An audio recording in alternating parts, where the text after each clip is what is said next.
This guy, Hassan Piker. Welcome to our trash revolution. I'm so upset. Oh my God. Begone!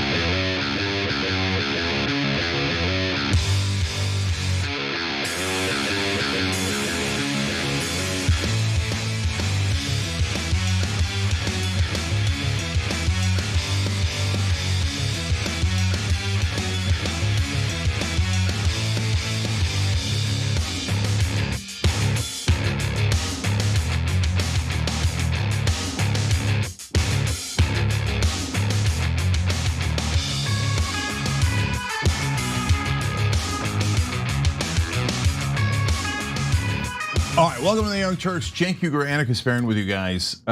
Big revelations in tonight's show. So we've got developments in our war against Iran, our war against Canada now, because they're the most entitled country. Right. Canada is, not Israel. No, they're not entitled at all, just Canada. Okay, insanity everywhere you look.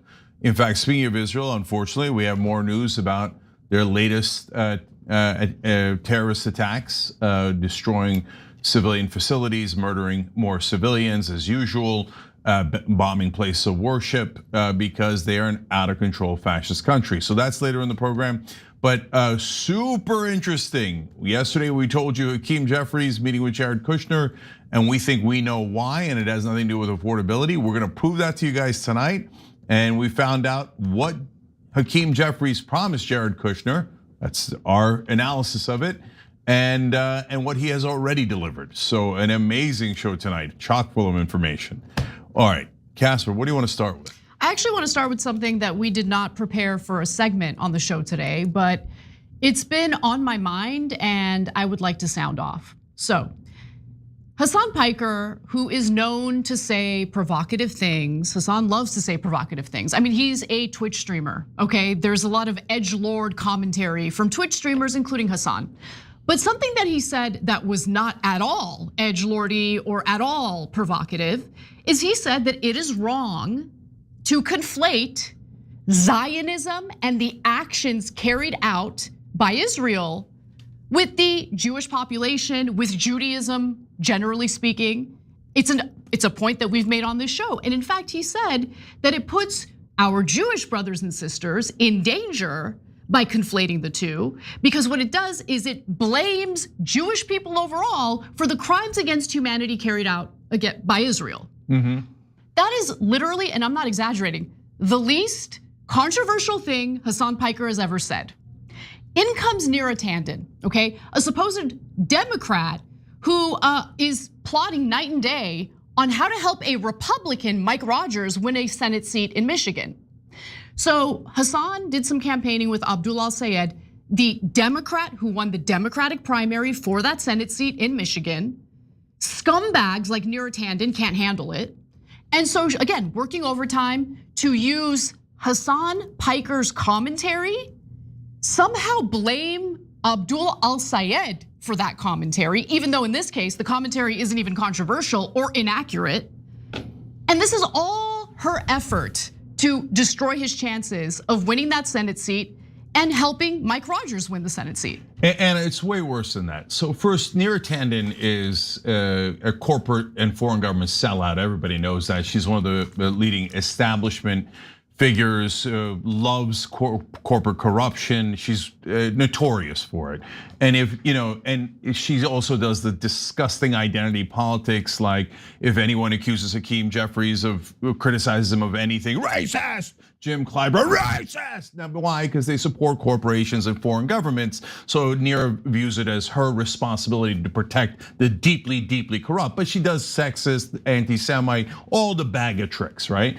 But if it was just Neera Tanden, yeah, that's to be expected, right? That's to be expected, yes. Yeah, but it is coordinated, guys. And this is what you have to understand, and why the establishment's never gonna change, and why we're on a direct collision course here. And I don't know what's gonna happen with the country, because it is so highly coordinated. Josh Gottheimer also attacking and using the same exact talking point. Hillary Schulten, a so-called Democrat from Michigan, using the same exact talking point, and it doesn't matter. I can keep going and going and going. Okay, so pause. Hold on. Okay. Dozens of media figures, dozens of politicians, by the way, Democrats, all attacking Democratic candidates because of their connection to Hassan and this disingenuous quote, as if Hassan meant to hurt Jews when he was saying, let's protect Jewish Americans. All of them know that that's a lie. All of them have seen the full quote, and all of them are lying to you on purpose not to attack Hassan. And Anna, no one knows this better than I do, because remember when I ran for Congress in 2020, I was viciously attacked, totally lied about. It wasn't about me. It was because Bernie Sanders had endorsed me. They do smear by proxy. So then they said, you see, Bernie's guilty, guilty, guilty. And they all did it in unison. CNN, New York Times, LA Times.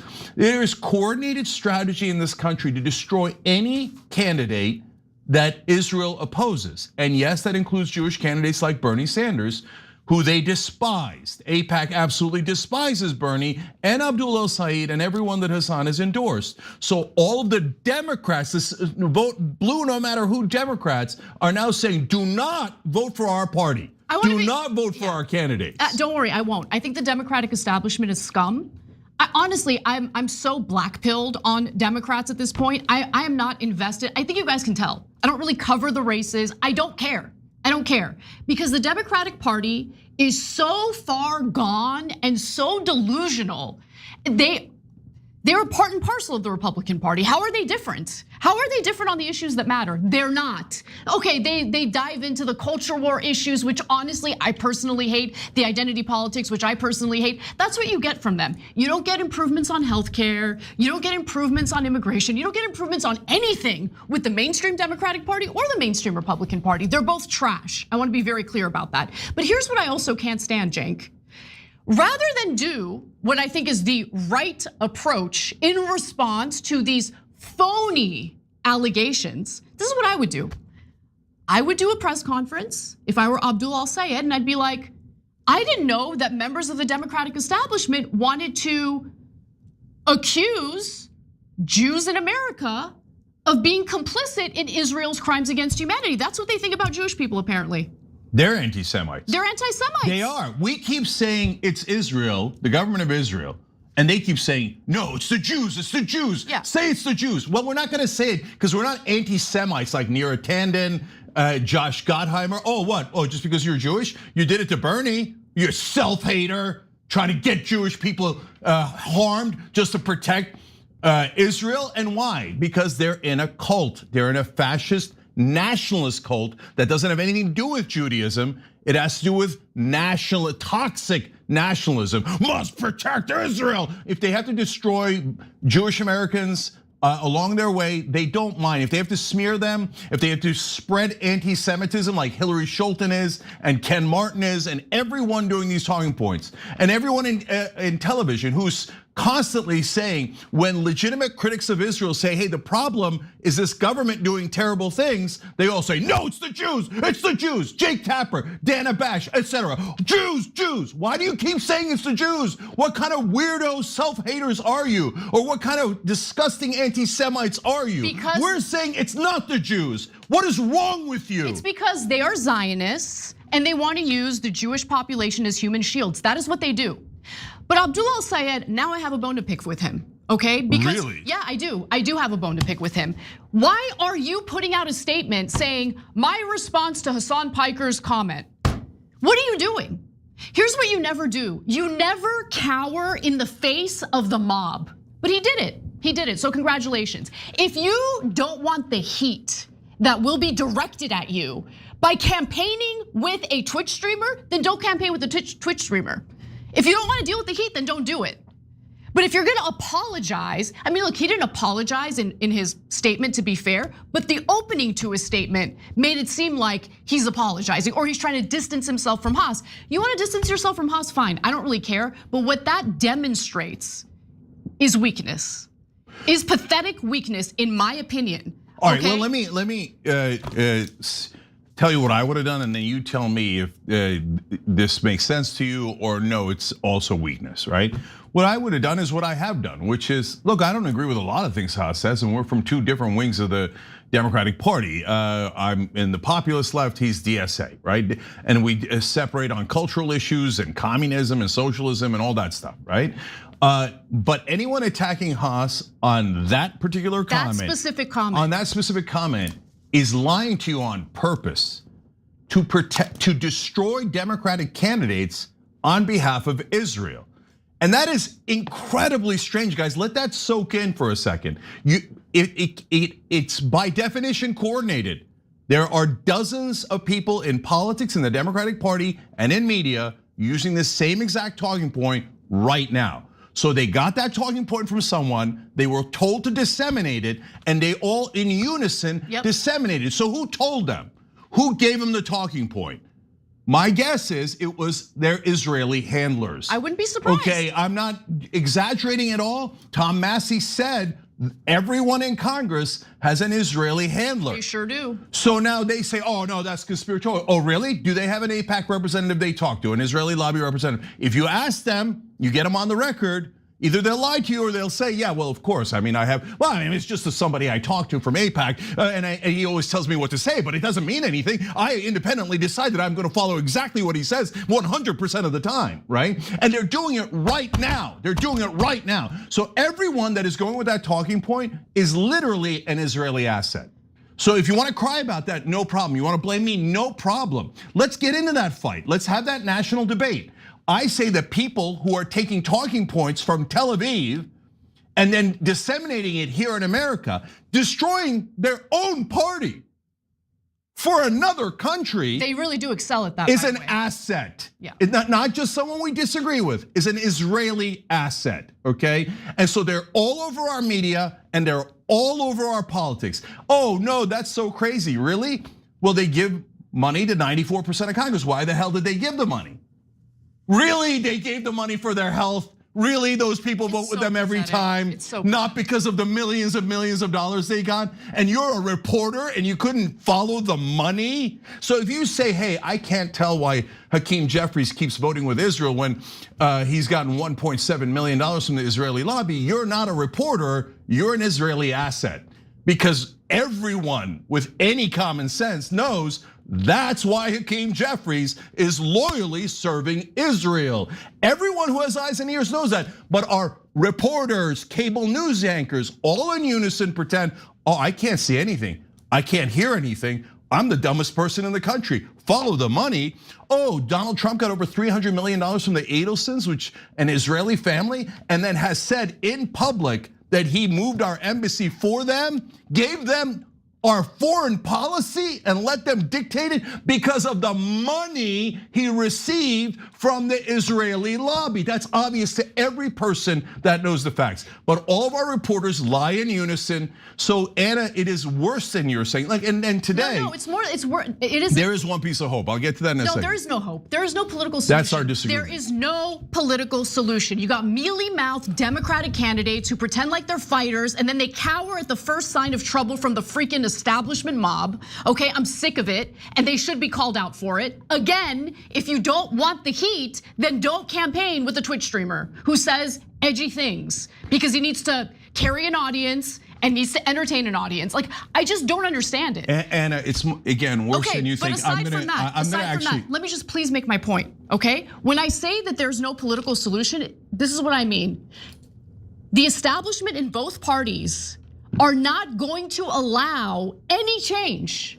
They think that they can keep the scam going and everything's gonna be okay. The Democratic establishment thinks we could just keep playing the same games we've been playing for literally freaking decades, being the losers that we are who accomplish absolutely nothing for our voters. And then when voters finally realize what I've realized at this point, there is no political solution, what do you think is gonna happen?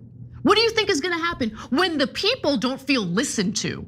When they see the disgusting schemes that these freaking, this dinosaur, Neera Tanden, this freaking dinosaur, bitch, what are you doing? Why are you still around? You are a loser, you are a loser. People loathe you.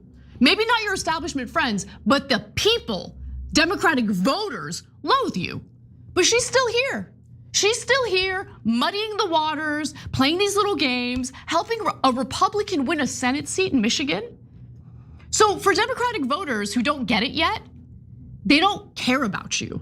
People like Neera Tanden couldn't care less if Mike Rogers wins that Senate seat. In fact, she would prefer it.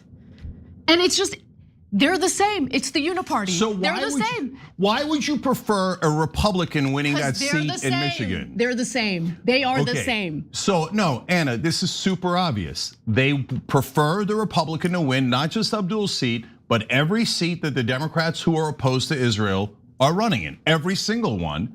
Why? Because obviously they're not loyal to the Democratic Party. So who are they loyal to? The donor class. Now they're loyal to big pharma, big oil, defense contractors. That's who Neera Tanden, Ken Martin, Josh Gottheimer, all of them serve loyally.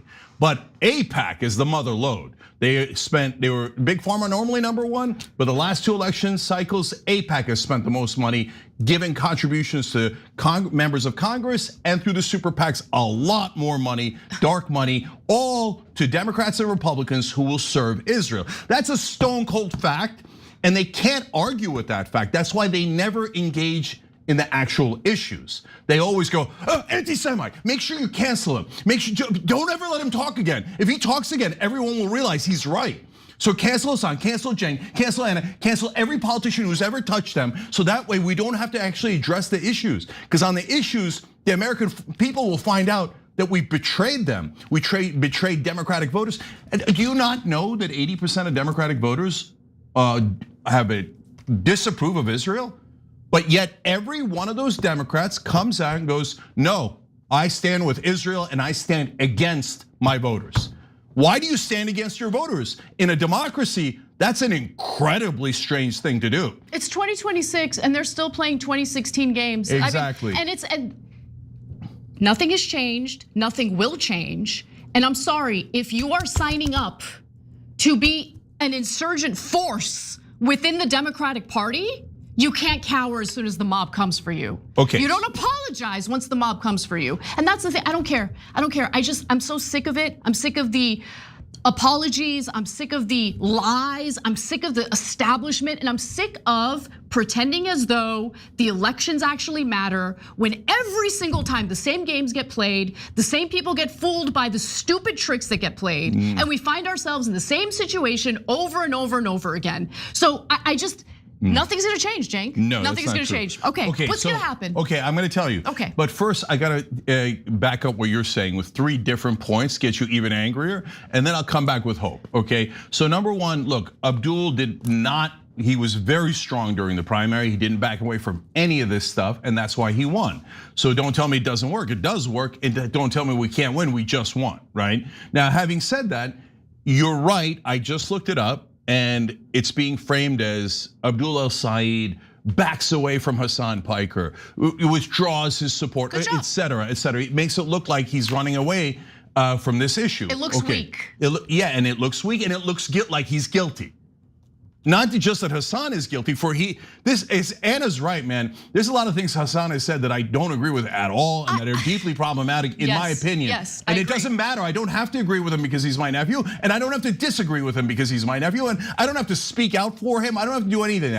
I'm honest. So where I agree with him, I tell you 100%, where I disagree with him, I tell you 100%. But this quote was absolutely nothing wrong with it. In fact, he's trying to protect Jewish Americans from being put in harm's way. That's why I'm so disgusted at the obvious lies. So no, Abdul should not have backed away from that. But to be fair to him, I didn't see his comment, so I really can't judge it. But that's a tiny thing. Now and my guess is Abdul's been very strong. He'll probably see it and rally. That's my guess. Okay, put that aside. Now the 2 things that are enraging.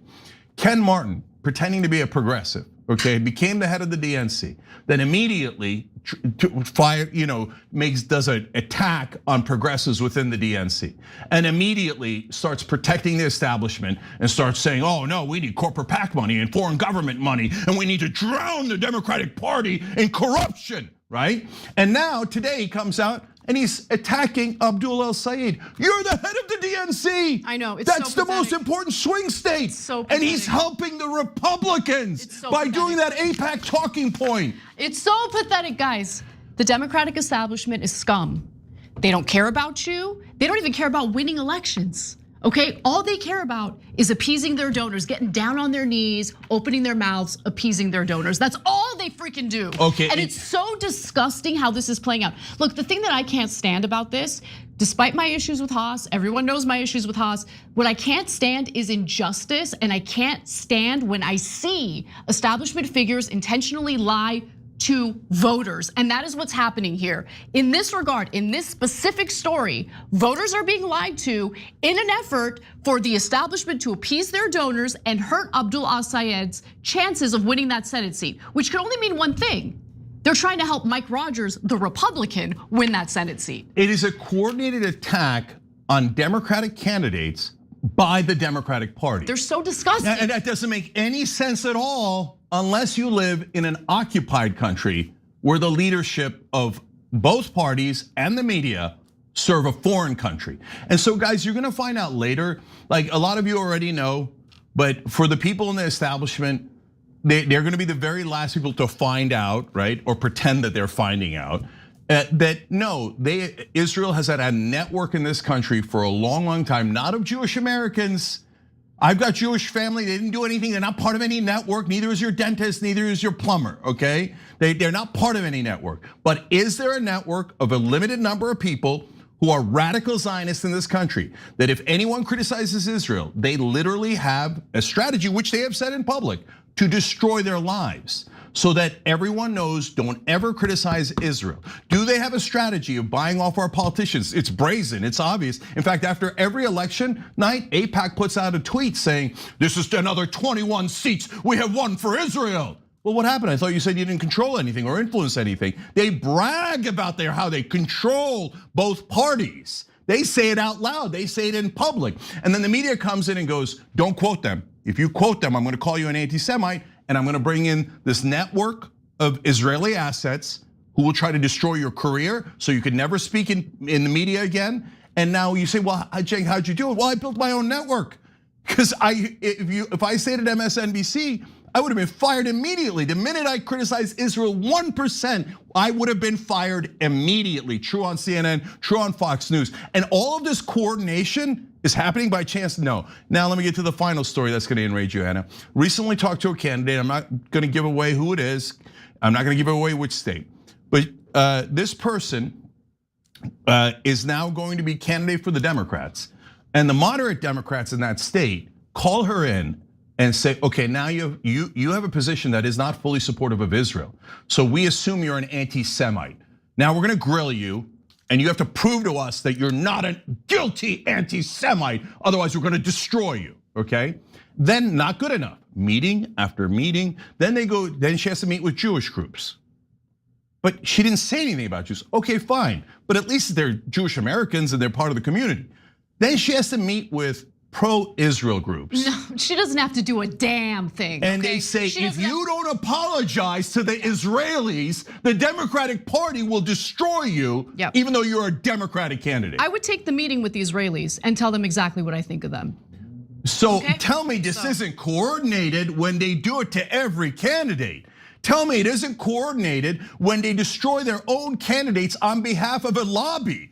It's outrageous. So Anna, what's the only hope? There is none. Number one, we just showed, Anna, we just showed it to you right in front of your eyes. Open up your eyes. You run strong, which is your point, and they all won. They all won their primaries. Everyone who ran strong, including Abdul al-Sayed, won their primaries. The ones who cowered lost. The ones who said, yes, this is my position, and yes, it represents 80% of Democrats. What are you gonna do about it? And the media was like, oh, the Democratic voters are evil anti-Semites, and you should be destroyed. And the Democratic voters said, kiss my ass.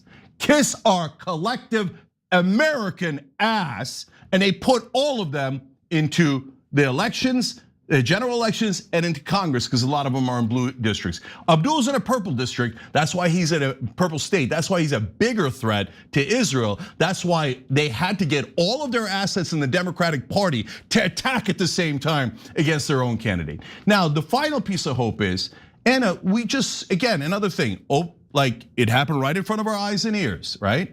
So Donald Trump came into the Republican Party in 2015, and with no support at all, yes, he was a celebrity.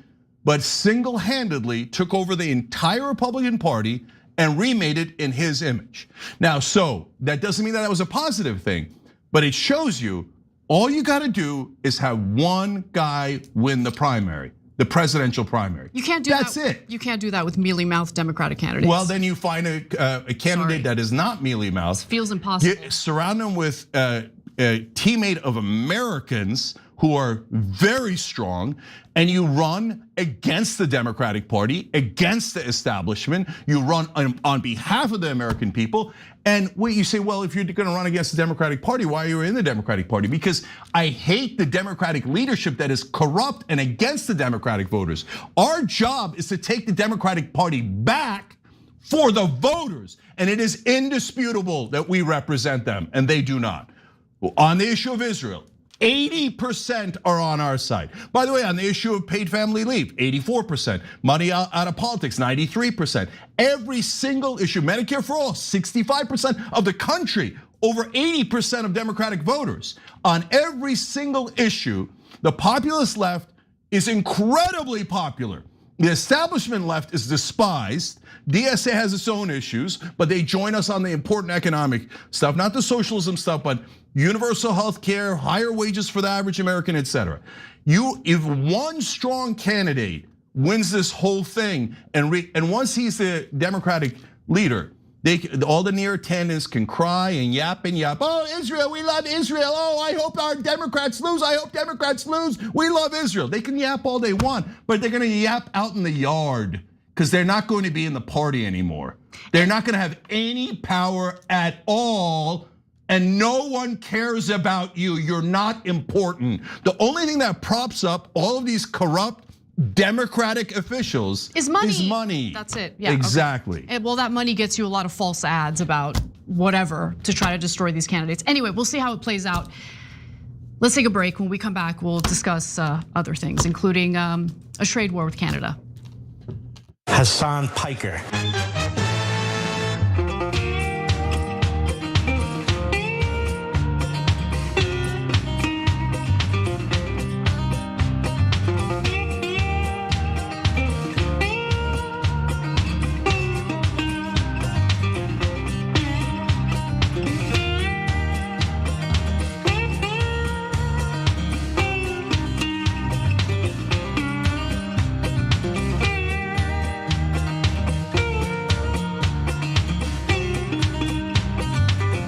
Okay, Cory Booker just put out a statement saying that he's an Israeli asset too. He's like, Hassan Piker, dangerous, dangerous. Make sure you vote against Abdul al-Said. He's in your party, idiot. You traitor. And by the way, here's a prediction ahead of time. Van Jones at some point on CNN will go out and say, oh, Abdul al-Said is a big problem that he's with Hassan Piker who wants to murder Jews, right?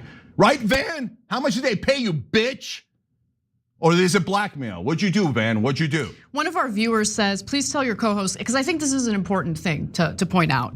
In regard to the Zionist ideology that perpetuates this notion that Israel is totally fine, I don't just see it as total nationalism, Cenk. It is an ideology of supremacy, and we need to normalize that point because it's an important point to make.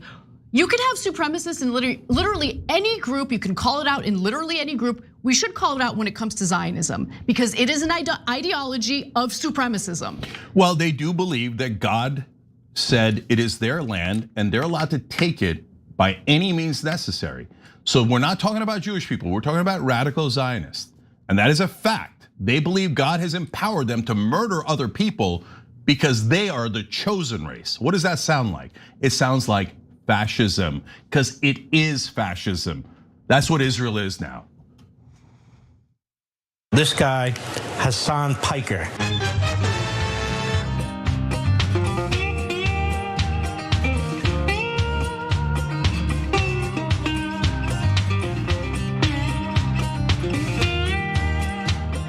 All right, back on TYT. On a much lighter note, Cenk's left tricep of fury, a member on TYT.com, says, "Hi folks, nice tribute to Dolly, Bart." Thank you very much. Bart, several people have noticed, so nice job there. We appreciate you, brother. All right, let's get going on the rest of the news. So let's go, yep, there you go. Donald Trump has decided that he hasn't started enough wars, so he's going to start a trade war, a massive one, a disastrous one against Canada.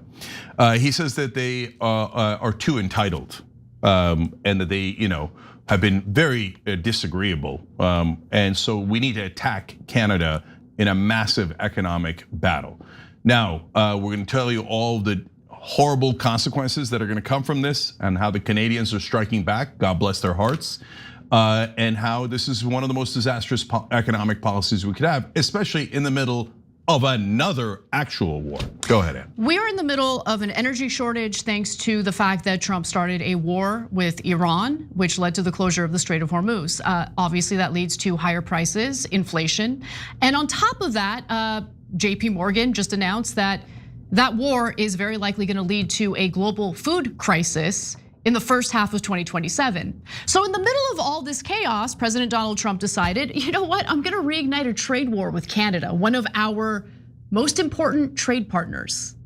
So just for context sake, just to make sure everyone's up to speed on this, Trump threatened to hit $20 billion worth of Canadian imports with a 50% tariff. Okay, so things devolved further when Canada decided, you know what, let's engage in negotiations, see if we could work this out. And those negotiations fell apart. No deal was made. So both sides accused the other of introducing poison pills in the last second. And this week, Trump announced that he would be raising tariffs on Canadian auto imports. Okay, so, or Canadian, imports coming from Canada. Now, since then, Trump has been handling the situation with the exact amount of maturity and grace that you can expect from him. Let's take a look at his post. The United States is giving serious consideration to changing the name of Lake Ontario to Lake America, in that we don't expect to be doing much business with Ontario any longer. Thank you for your attention to this matter. He is a clown of epic proportions. Moving on.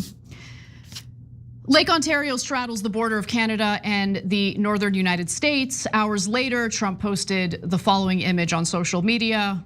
As you can see, he crossed out the name Lake Ontario and replaced it with Lake America. He's a child. We are already dealing with an inflationary environment because of this idiot, okay?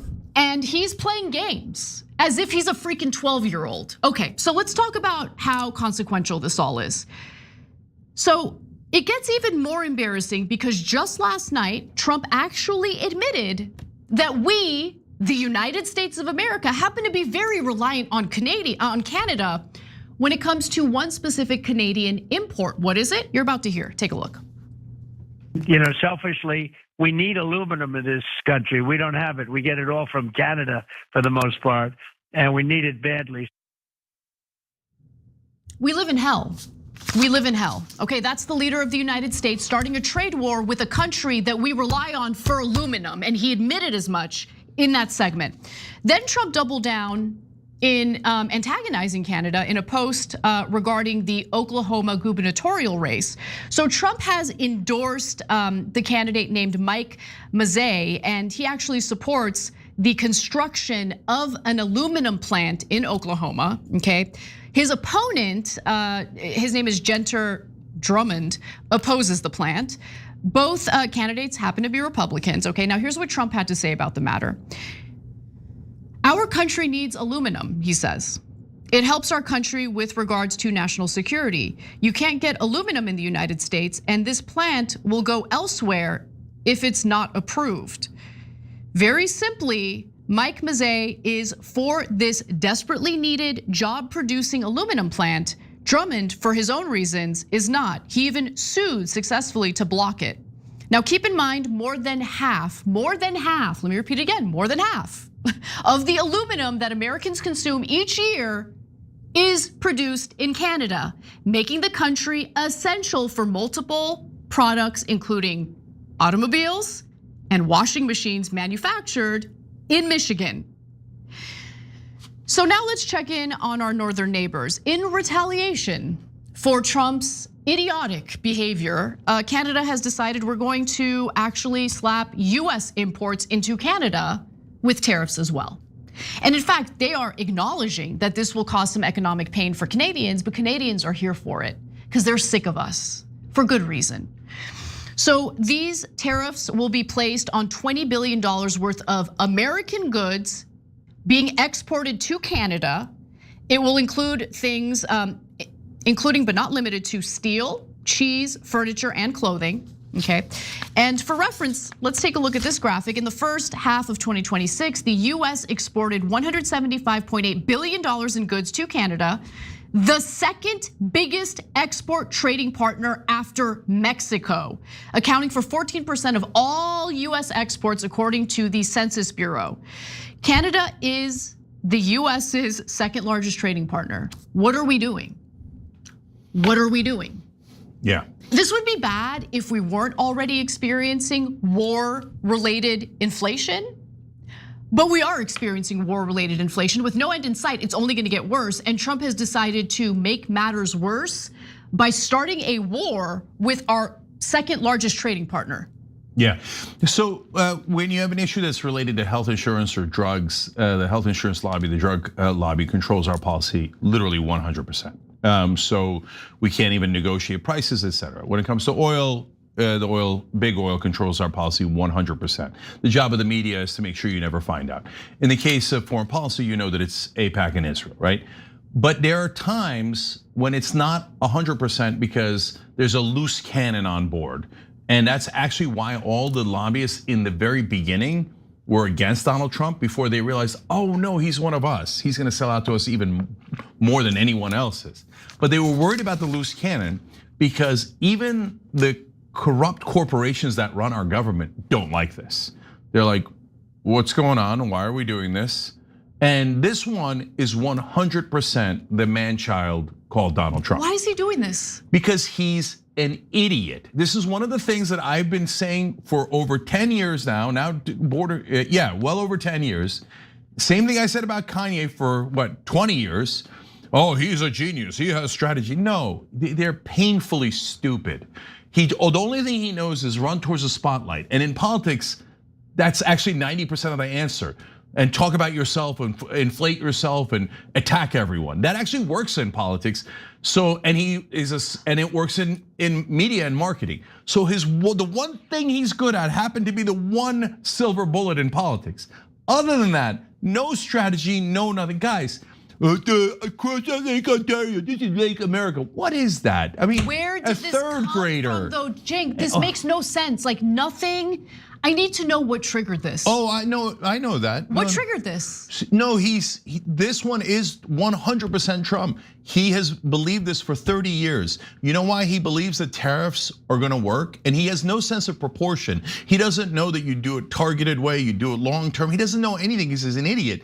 But he once heard like 30 years ago, and he said this on the record. No. Oh, we used to have tariffs pay for everything and we didn't have an income tax. I don't believe this moron thinks that he won't have to pay income tax if he raises enough money from tariffs. That's the cover story. I don't believe it for a second. Trump has used the tariffs to shake down various countries when it comes to deals for himself and his cronies.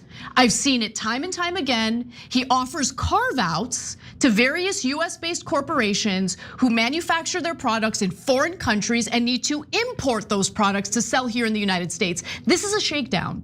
But you can't, look, I get it. And I heard stories of different nations, including in the Middle East, secretly offering Donald Trump goodies during and especially after he. Not even secretly, they've been doing it overtly. No, but there's also secret ones. Okay. So is he doing American foreign policy so he can get enriched personally? Absolutely. Is Kushner doing that? Absolutely. But Canada, you can't shake down Canada. And by the way, as it turns out, but maybe he's so stupid he thought he's like, oh yeah, I do this all the time with the Gulf countries. So here, Canada, give me money for me. Otherwise, they're gonna give you 50%. But I don't think so, because the Canadians would have then immediately leaked that, right? No, but Cenk, that's not how he's doing it. So what he does is he implements ridiculous tariffs that obviously, they don't just hurt consumers. Obviously, it hurts the very companies that need to import product from Canada. Then he has these little secret meetings with the companies, maybe you contribute to whatever, my campaign or whatever political thing I want you to contribute to. Maybe you make a deal with me when it comes to something else so I could further enrich myself. Remember, the Trump family in his second term has increased their wealth to the tune of billions of dollars. Billions of dollars. He has used his second term entirely to enrich himself and his family members. Imagine if Hunter Biden got billions. This is just absurd. So the people who get hurt are the people caught in the middle, people like us, the consumers, both in Canada and here in the United States. And he doesn't care. He doesn't care. He can absorb all this because he's a billionaire now. Now he's a billionaire by enriching himself from the office of the presidency. That's what this is really about. There was nothing that triggered this. Canada didn't do anything to trigger this. Remember, in his first term, he renegotiated NAFTA. So, but Anna, whether you're right or I'm right, and your theory would be he was so dumb that he tried to shake down Canada, which has no chance of working. Or the company's looking for a carve out when it comes to these tariffs. Okay, and by the way, it's your theory at large is obviously right? Yeah. So for example, now this is a story I haven't really looked into too much, but apparently they rounded up a bunch of wild horses, and I'm like, what the hell are they doing that for? And then there was some conspiracy theories about beef or whatever, and I was like, no, that doesn't make sense. And then somebody said, because they need the land for data centers. I was like, oh my God. Damn it, that's almost certainly true, right? So they're doing these deals nonstop. It's the most corrupt administration by a billion miles, okay? It's not even close. You got the systemic corruption, you got the personal corruption, money funneled directly into his crypto junk company, made 1.4 billion from his, and they don't even produce anything last year alone. It's just outrageous. But again, like whether it's your theory that he was stupid enough to that he blackmailing the Canadians, or my theory that he's so stupid that he has this theory from 30 years ago that he doesn't have to pay income tax if we could just get it from the tariffs, which he's on tape saying that all that time ago. He's on tape saying everything. Either way. Look, guys, it's a massive miscalculation either way, and it's brought to you by the moron who said yesterday, "We don't need anything from Canada. They need our stuff. We don't need a single thing." And today he's like, "We really need their aluminum. We need their aluminum so badly." I mean, you heard him say it. He's so preposterously stupid. Anna, we didn't even cover it the other day. I don't know if you even saw it. Did you see? Because it happened like on a Friday night or something. He said, they asked him, well, what are you gonna, the bond market is going haywire over the treasury bonds. What are you gonna do about it? He said, well, all options are on the table. They're like, what do you mean? He's like, including the military option. Okay, Donald Trump is in his 80s and he's gonna die. He's gonna die. Like not tomorrow, but at some point soon, because he's in his freaking 80s. And this guy is like enriching himself as if he's gonna live forever. He's destroying the country. He's destroying our international relationships and alliances to enrich himself, his family, and then he's gonna die. And we're the ones holding the bag. Okay, dealing with the issues that he has created. Like, it is infuriating. It's absolutely infuriating. So guys, our only hope is that Trump's a idiot bluffer and and that he's gonna taco. And everybody assumes he's gonna taco, but maybe he won't. And for however long these tariffs last, now Canada has struck back, of course. Which country wouldn't strike back with the same exact tariffs? I mean, if you didn't strike back, you'd be immediately taken out of office because your population would know that you're such a weakling and a coward and that you're gonna grovel to Trump. No, that's reserved for only Netanyahu. All the world leaders have to only do that for Netanyahu, right? So the Canadian leader had no choice and he reacted perfectly well, right? And all of them have, saying, oh, hell no. So we're in the trade war now. I don't know how long it lasts, but it has zero benefit, zero. And what it does have is massive downsides to America and to Canada. In fact, right before we came on air, I saw a headline about how ranchers, because he also hurt them too with cheap imports of beef, et cetera. Yes. And ranchers who were totally pro-Trump are now going, oh my God, what have we done? What have we done? Yeah. He's gonna destroy their businesses. He's gonna destroying the business of American farmers. He's destroying businesses in Canada. He's a one-man wrecking ball. And look, I had this debate, Anna, you might remember it, with a bunch of right wingers right before this last election in 2024. They're like, and they said to me, Ching, I don't get it. You hate the establishment. Kamala Harris is totally the establishment. So why the hell would you be against Donald Trump? I'm like, no, guys, You don't get it. It's okay, and these are good conversations we should all have. But the guy is so maniacally corrupt. He's been lying to you the whole time. He doesn't drain the swamp. Are you insane? He has no regard for the Constitution, for our laws, for decency, morality, etc. But also maniacally stupid. He's gonna get us into trouble we can't get out of.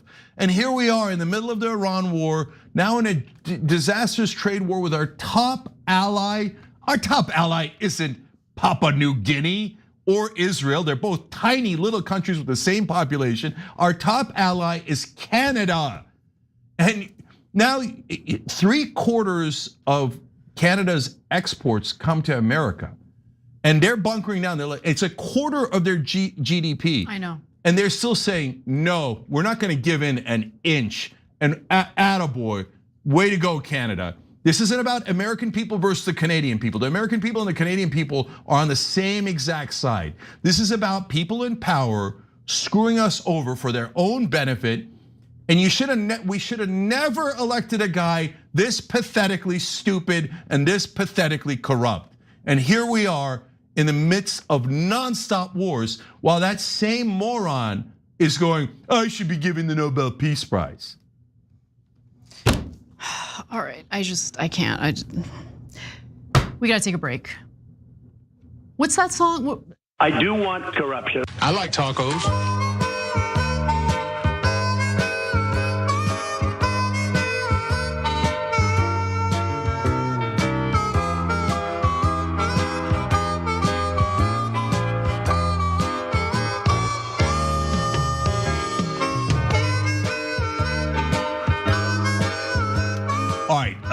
Let's go to our members again, TYT.com. Starry Night Squirrel Dragon said, love that red dress, Anna, stunning.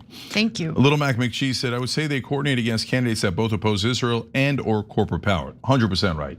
It's not just about Israel, guys. It's about money and politics. That's the source of all of our problems, and that's what we've been telling you now for what, 10, 15, 20 years straight. And now finally the rest of the country's like, oh yeah, money and politics. V12192025 says both parties are useless, totally useless. Don't shoot on the goalkeeper says Republicans stab you in the chest, Democrats stab you in the back. Starry Night Squirrel Dragon says Bernie asked for a peaceful revolution, but the Republicans and the Democrats told him to go F himself. 100% right. I'm still asking for a peaceful political revolution. And of course, they both attack me as well. But let's see what happens in 2028. Guys, there's gonna be the right candidate and there's gonna be a whole bunch of wrong candidates. We all need to fight like hell for the right candidate. Give everything you got in 2028. All right, Lobbyists for Big Poor says, it's supposed to feel hopeless. It's been hopeless for all of human history, and yet there have been plenty of wins. That's right, if you give in to hopelessness, you have no chance of winning. We must have hope. What are the wins? What are the wins? The wins we just had. Okay, where, okay, all right. I mean, we just had like a dozen wins in a row. Aisha Wahab has Eric Swalwell's seat. AIPAC spent millions against her and they couldn't defeat her.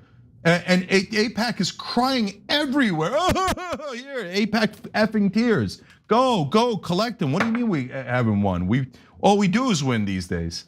All right, we'll be back.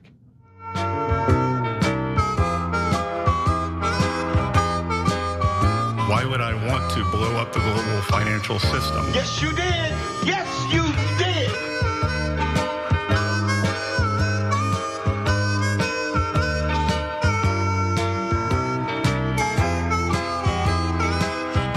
All right, back on TYT, Cenk and Anna with you guys. Also, Johnny J. Pat, way to join up, brother. We appreciate you, Johnny. So join him if you can. Hit the join button below, tyt.com/join. Cheesy Fingers 79 gifted 5 memberships on YouTube. You guys crack me up every time with your handles. Love it. James Mandalora says he's a YouTube member. Dolly came from poverty and never forgot to give back. God bless her great soul. I'm right there with you, James. And Bart's been doing an homage to her throughout. A wonderful American. All right, let's tell you about a good partner we have. I like anyone who helps to bring you guys the truth, and that's Ground News. So Ground News is an app and a website that pulls together reporting from across the political spectrum, so you can compare coverage in one place. That's really important. You can compare headlines side by side, see the bias distribution of the coverage, check the factuality ratings of the sources, very important, and even see who owns outlets reporting on it. If you want to stay informed without getting played by media spin, I think Ground News is a really valuable tool. Go to ground.news/TYT or scan the QR code you're seeing on your screen. Using our link gets you 40% off the Ground News Vantage plan. That's ground.news/TYT. All right, let's go to our next story. Question is, how long can we continue on this trajectory of drawing down inventory? And I think that is the biggest concern of the market. Why would I want to blow up the global financial system? Corn, soybean, wheat conditions are all deteriorating, and JP Morgan is warning of a potential global food crisis. So Donald Trump has done yet something else moronic. He's now threatened a global food crisis, and our dominance in the world is now endangered because of this cockamamie plan that they hatched, which might actually destroy our ability to lead the world. And we might become an afterthought after this disastrous idea. Anna has more. Yes, well, there is some new reporting in the Wall Street Journal that gives us some insight on what was happening behind the scenes in the lead up to President Trump's decision to start a war with Iran beginning on October 28th. And turns out that there were some members of his administration who were giving him the appropriate warnings. He just chose to ignore them. Namely, when former Director of National Intelligence, Tulsi Gabbard, warned him of the following. Then Director of National Intelligence, Tulsi Gabbard, told Trump that killing Iran's supreme leader would likely usher in a more hardline regime open to acquiring nuclear weapons. Tehran would rush to close the Strait of Hormuz, destabilizing the global energy market. And it would strike US forces and partners in the Middle East, prompting questions about American resolve and reliability with allies. And guess what? Literally all of those things happened. Now, Tulsi Gabbard is no longer DNI, and Trump is surrounded by a bunch of Israel first individuals who do not care about our economy, how this war is destroying our standing on the international stage. And so let's talk a little bit about the consequences of that. So what Trump has done as a result of the closure of the Strait of Hormuz and the limited supply of oil and liquefied natural gas transiting through the Strait of Hormuz is he's tapped into our strategic petroleum reserve. But here's the question. How much do we have left? How much has he relied on it in order to mitigate a sharp increase in energy prices? Well, I want to go through some of those numbers with you right now because we are in fact running out. So we're running out so much that CNBC literally just asked Andy Lippo, who is from Lippo Oil Associates, whether Trump might need to implement a ban on oil exports. Take a look. The question is, how long can we continue on this trajectory of drawing down inventory? And I think that is the biggest concern of the market. What are the conditions as you see them? The conditions, the triggers, and any other statutory thresholds relating to the US stockpile, and at what point do they need to be triggered, especially for refined products, before Washington orders export restrictions? Well, I'm looking at a few things. First of all, on the Strategic Petroleum Reserve, we've already withdrawn over 100 million barrels of oil from there. The last tranche is leaving the SPR over the next 3 weeks. So the market is going to lose about 700,000 or 800,000 barrels a day of that supply. When I look at Cushing oil inventories, which are around 21 million barrels, we've been bouncing around the commercial inventory minimums of 18 to 20 million barrels. So that is a concern. And as we go into the fall agricultural harvest season and the upcoming heating oil season, I am concerned that distillate inventories, and namely diesel, which is the tightest refined product around the world, is approaching 100 million barrels. And that's going to be a very psychological level for the market. Now, I should note that while the closure of the Strait of Hormuz has a lot to do with what's going on right now with the limited supply of oil, something else that's contributing to this mess is the fact that Ukraine keeps striking Russia's refineries, which is further limiting the supply of oil being traded globally. So great job, Ukraine, really helping us out, really showing Russia what's what by striking their refineries. Okay.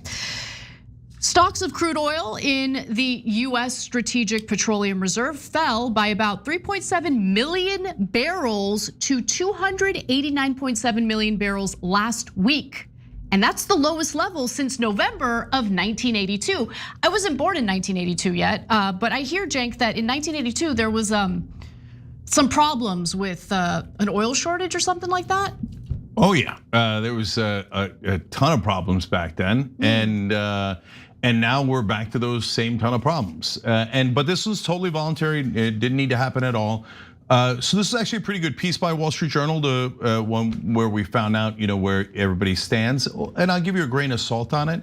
But clearly, as they explain, Israel asked us to start this war. They lied to us about their ability, our abilities, their abilities. All the intelligence they gave us was fake, as always. They lied about the likely outcome of the war, and I want to just help you visualize what the outcome of the war is so far. Let's go to graphic 3 real quick, Cenk, because I want to show the audience what our Strategic Petroleum Reserve looks like right now. So this is a graph dating back to 1990, and as you can see, there's a sharp decline in our strategic petroleum reserves, beginning with the Russian invasion into Ukraine, because obviously that led to the destruction of some of the oil infrastructure in that region. And then of course you see another sharp decline in our strategic energy reserve, or petroleum reserve I should say, after the war in Iran started. Yeah, and so look, if Israel needs all of our defensive missiles and all of our high-tech offensive missiles and all of our money and all of our wars and all of our oil, well then Israel's got to get it, because if you don't, you're an anti-Semite. So I'll get back to the point of this story, which is partly to protect some political people, partly true, partly to protect people.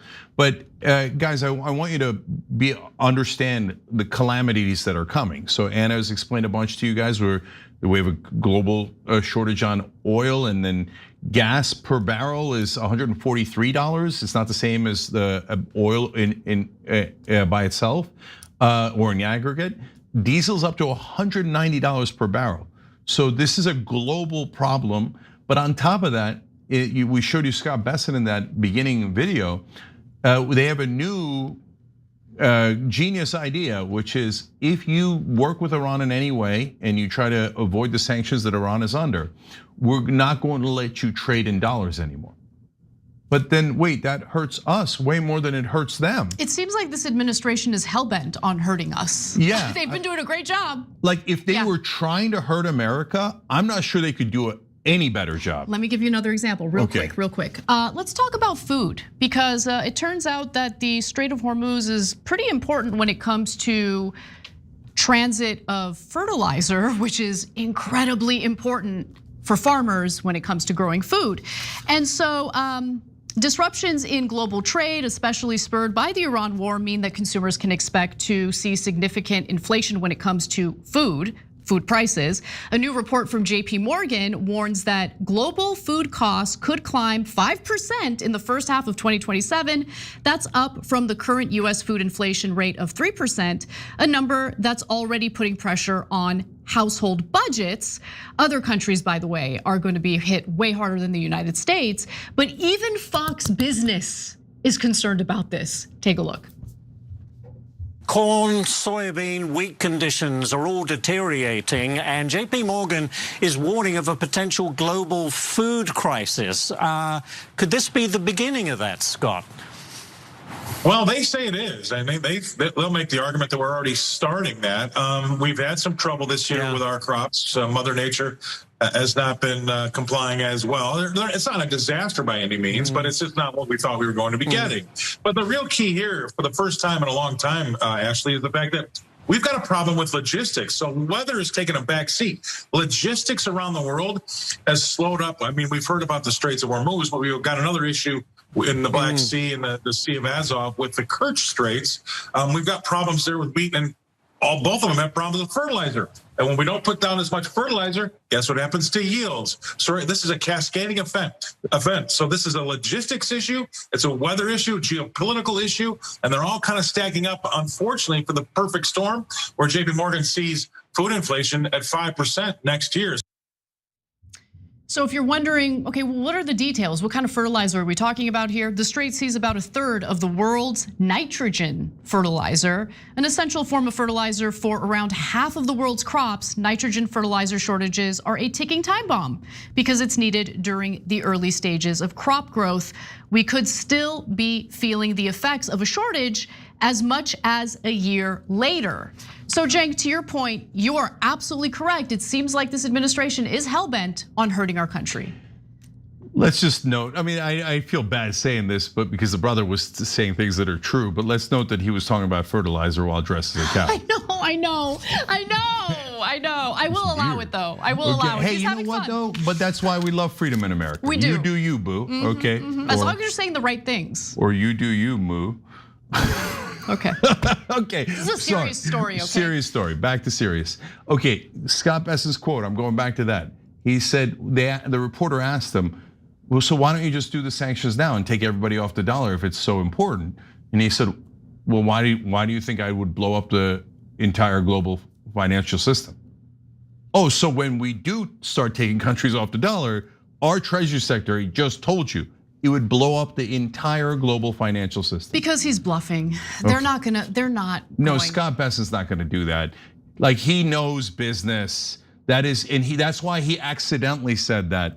He's like, why would I blow up the entire global financial system? Because Trump told him to, and he's like, why would we do that? Let's at least delay it. Right. And then he couldn't help but blurt that out. But you agree with me, right? In that there aren't gonna be consequences for China if they continue doing business with Iran, which, by the way, China has already signaled. Yeah, you could take your secondary sanctions and shove it. I mean, I'll give you the exact quotes in just a minute, but our economy is too interwoven with China's. So I don't know if they're gonna follow through on the bluff, Anna, but here's what I do know, the point you're making, which is that China is not going to give in to the bluff, and neither is Russia now, and neither is Brazil or a whole heap of countries. Or Turkey. Turkey does business with Iran. Right. So now here's why they're not gonna give it. Number one, an enormous percentage of China's oil comes from Iran. So they're not gonna be like, oh, you know what, we don't need oil, don't worry about our economy. Oh, what do you need, America and Israel? Yeah, we'll help you instead. 0% chance of that. We're financing a war against Russia. Do you think Russia's gonna be like, oh, sorry, sir, we'll do whatever you say, sir, right? This is like the fantasies of children. It's amazing. And so that's why Bessent knows we can't actually do this. And now the second reason why they're gonna call our bluff is because everybody knows all Trump ever does is bluff. They're like, oh, you're gonna take us all off the dollar, forcing us to use maybe a Chinese currency or maybe gold to get around the dollar system? Don't threaten us with a good time. So all it would do was like nearly permanently damage America because we can't get people back onto the dollar system once it's no longer the global reserve currency. I mean, you cannot hurt this country any more than Donald Trump is trying to hurt it. And now all the way back to the article about the war. Excuse me. What is this all in service of? As usual, the war that Israel wants. Right. And if Israel wants this country destroyed so they have a slight advantage in the Middle East, well, then that's what we're gonna do. Oh, God. So now in the Wall Street Journal, this article is a little bit, so a lot of everything they say appears to be true. It matches up with what the facts we've seen in the context. That's why I was like, oh, surprisingly good piece. For instance, like Tulsi Gabbard, it has always pretty much been consistent in putting out the intelligence indicating that Iran was not building nuclear weapons. The advice that she gave to Trump in the lead up to this war was accurate. She predicted accurately that all these terrible things were gonna happen if he decided to start the war. And look, I've been critical of Tulsi Gabbard in the past, but in this regard, she was correct. Yeah, and if all of that turns out to be as it's being reported, then hey, you know what? Good job, Tulsi Gabbard. We were very tough on her. We were right. She switched over to Trump, did all these crazy things. But if at the end she was anti-war and she left because of being anti-war, then I'm going to give her enormous credit for that. Okay, so now in the story, people are clearly leaking for their own benefit. So that's why I say if that turns out to be true. So Tulsi's clearly leaking for her benefit. JD Vance is in the story as, oh, he was always opposed to the war. No, he wasn't. No. That's a lie. Yep. Okay.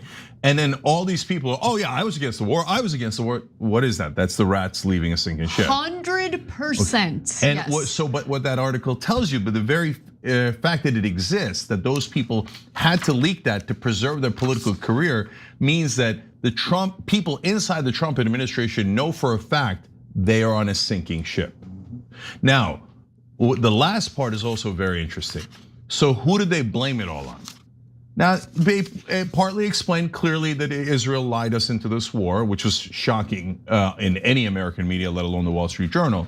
But then they went on to say, no, the real problem is Pete Hegseth and General Kane. Okay. How does the bottom of that bus look, boys? Exactly. You like being thrown under it? Yeah. So Hegseth finds himself at the very bottom of that bus. He does belong there. Yeah, and so that article explains, and they're the only two that did not give comment for this article.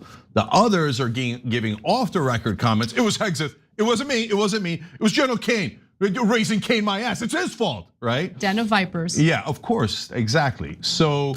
But is it true? Yes. So what is it that Hegseth and Kane and the other military generals did?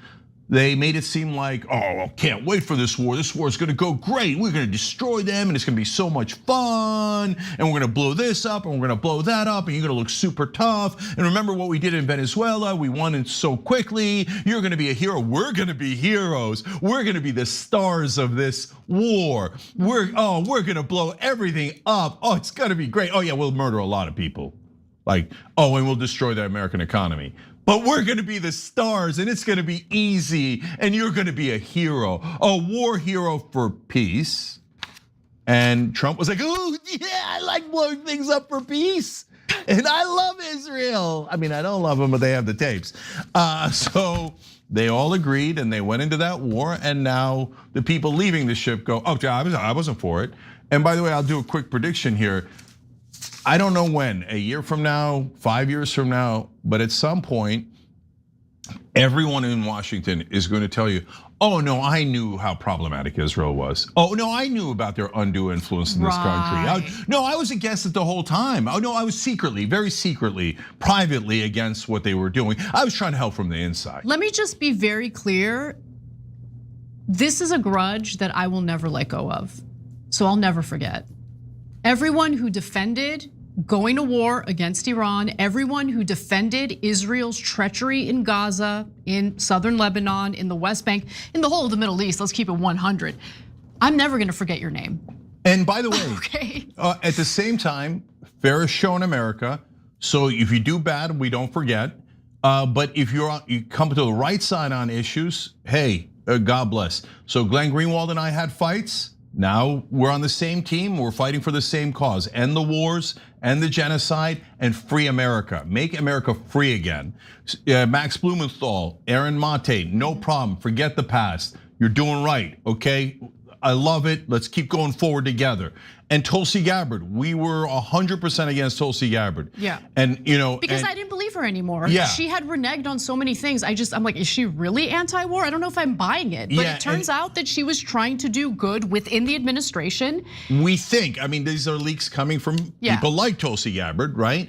But if it's proven out that she really was anti-war, all is forgiven. Because then you tried to stop the war, you're a hero, okay? So that it's not about taking sides. It's not about being biased. It's not about, definitely not about partisanship. It's about who's doing right and who's doing wrong. Our job is, to the best of our abilities, is to find the truth and deliver it to you guys. So if they were against the war, then we love them for it because it's not a little thing. It's a gigantic thing. If you were helping Israel throughout to betray America, that is not a small thing. That is not a medium-sized thing. That is everything. And by the way, if we find out you were coordinating with the Israeli government, that's what jails were made for. And I'm not in DSA with the abolishing prisons. No, we could build a giant prison for people, not people based on religion. That's of course what they'll say. Oh, they're doing it against Jews. People who are traitors to our country. No, it had nothing to do with religion. Sold us out. Not if you like Israel because you grew up liking Israel. No. Nobody's gonna touch you, and nobody's gonna do anything to anyone unless you follow the law meticulously and go, oh, it turns out this guy broke the law. Here's a direct piece of evidence where he's coordinating with a foreign government to betray our government. Then you're gonna go to prison. That's what's gonna happen. And you can cry about it all day long. You can pretend everybody's an anti-Semite, okay? And you could do all of your disgusting, dirty tricks. But if we get an honest American president in 2028, we're gonna find the people who unleashed this plague upon us. And if they were working with a foreign government, they should be punished severely. Well, speaking of people who deserve to be punished severely, we'll talk about how the Israelis are now using the excuse of children's kites to carry out more slaughter in Gaza. We'll be right back.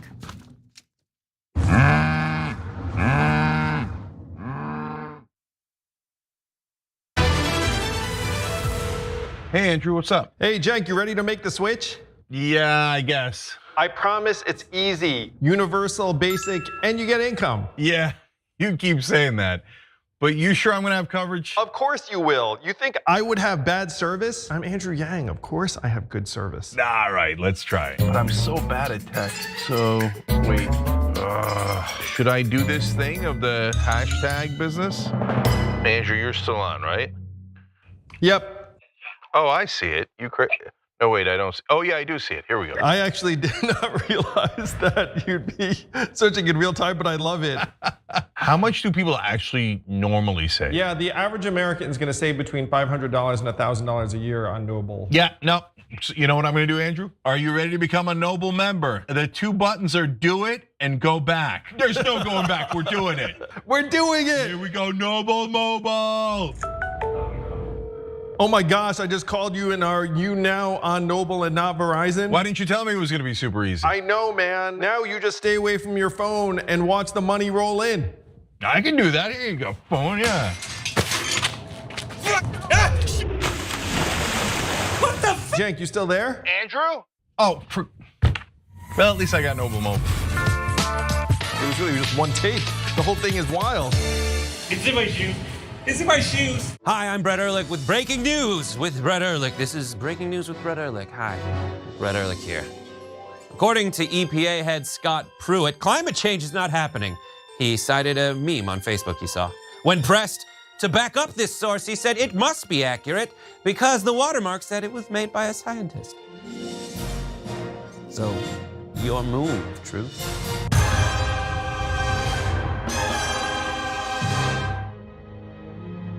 At TYT, our mission is to boldly pursue truth, challenge the establishment, and drive positive change.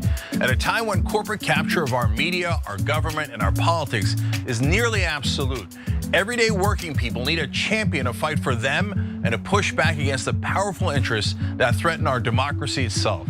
At TYT, we're proudly progressive and call out corruption and duplicity wherever we see it, from Republicans, Democrats, or anyone else. And unlike mainstream news media outlets, we're not beholden to corporate advertisers, to defense contractors, to Wall Street, or to Big Pharma.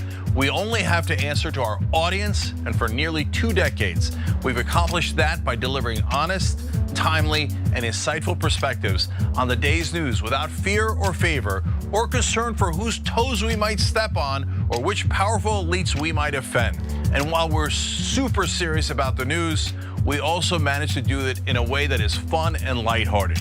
We can do this together and serve our audience, and yes, have fun doing it.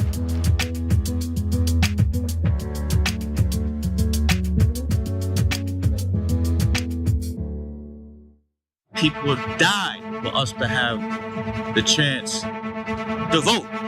So this is just the beginning of a much bigger fight over the president's desire to interfere in the midterm elections. He's deploying multiple strategies, using every tool available in testing out each one of them. You're damn right. We're going to have ICE surround the polls come November.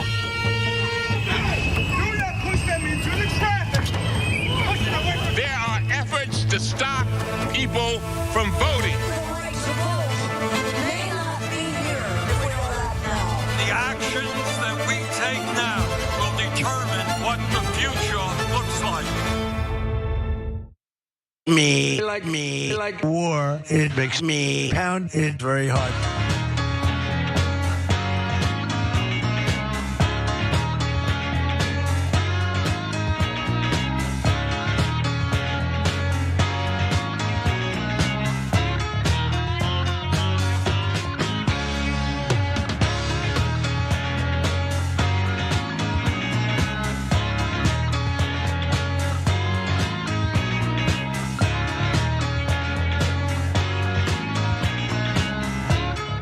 Back on TYT, Cenk and Anna with you guys. Also, Michael Spark.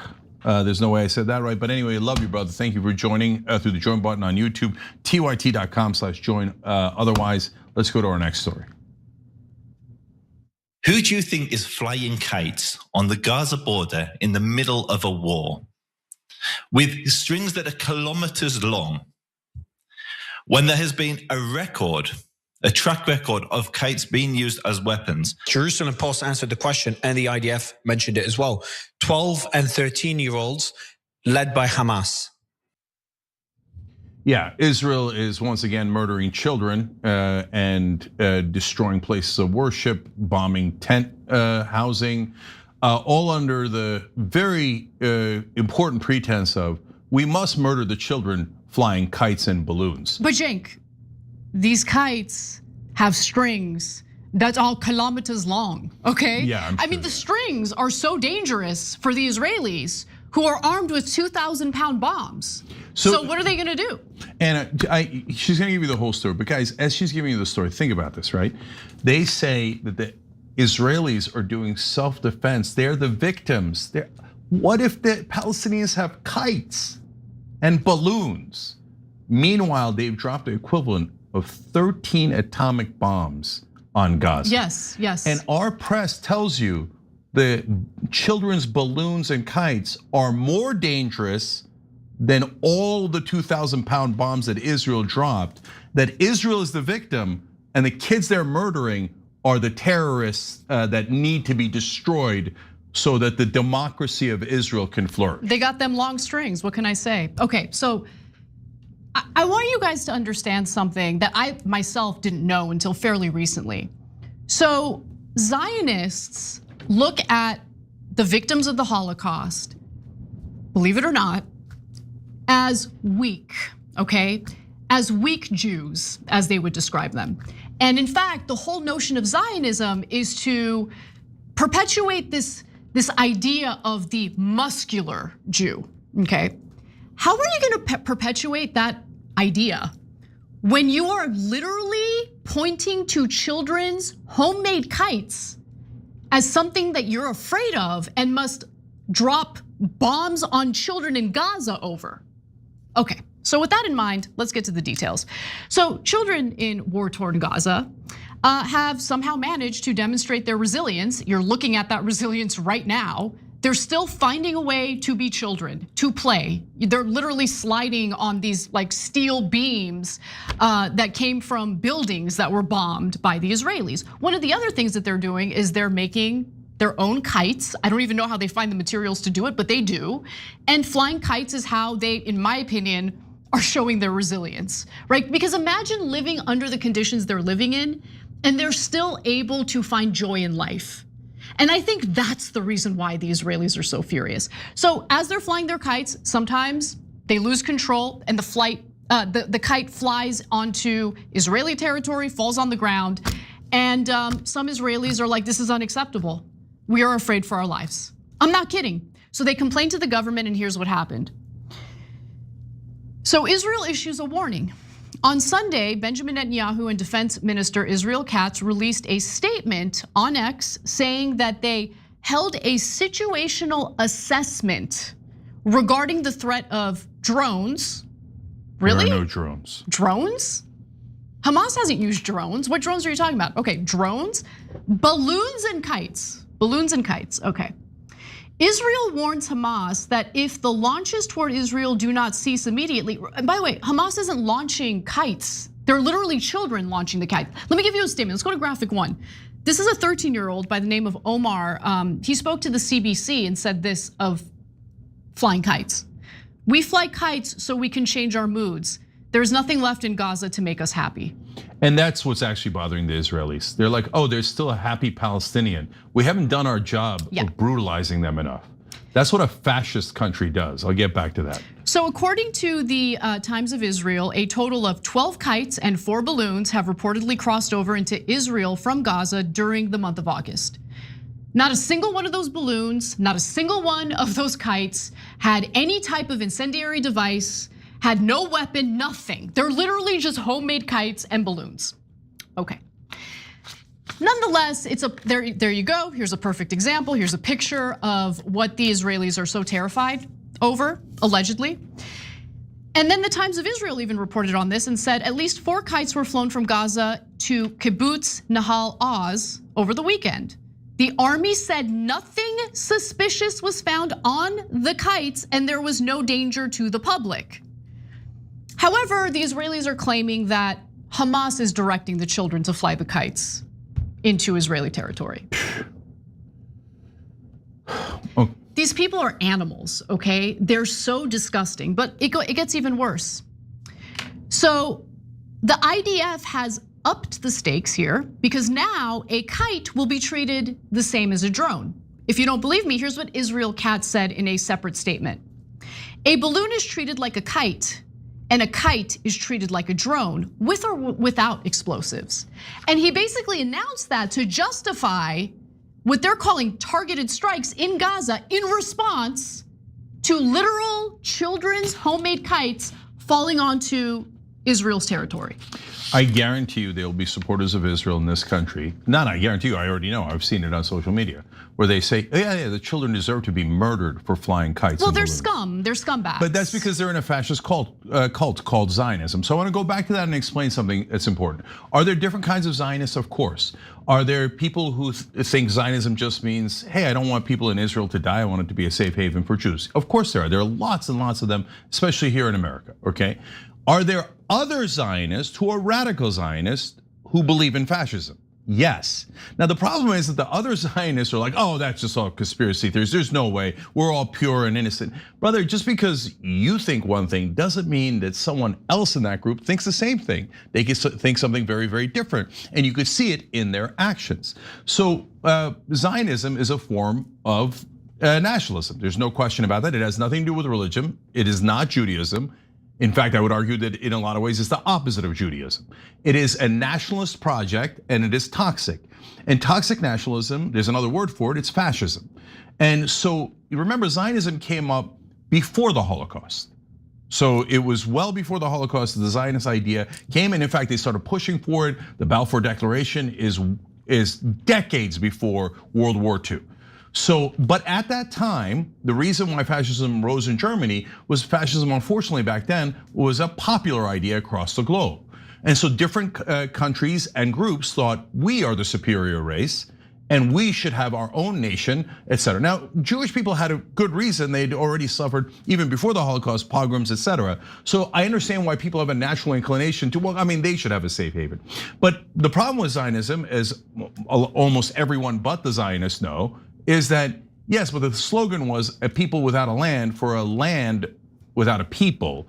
But there were people there. There were millions of Palestinians there. So by the very nature of Zionism, they had to move those people off that land. Or kill them. And now when you start out as a toxic nationalist project to begin with, saying, again, the great majority of Jewish people, especially in America, do not believe that they're the chosen people, chosen race, etc. But in Israel, they literally say, God promised us 3,000 years ago that we would get to own this land. We are supreme. So, and God told us we are the chosen people, the chosen race. The Germans also thought they were the chosen race.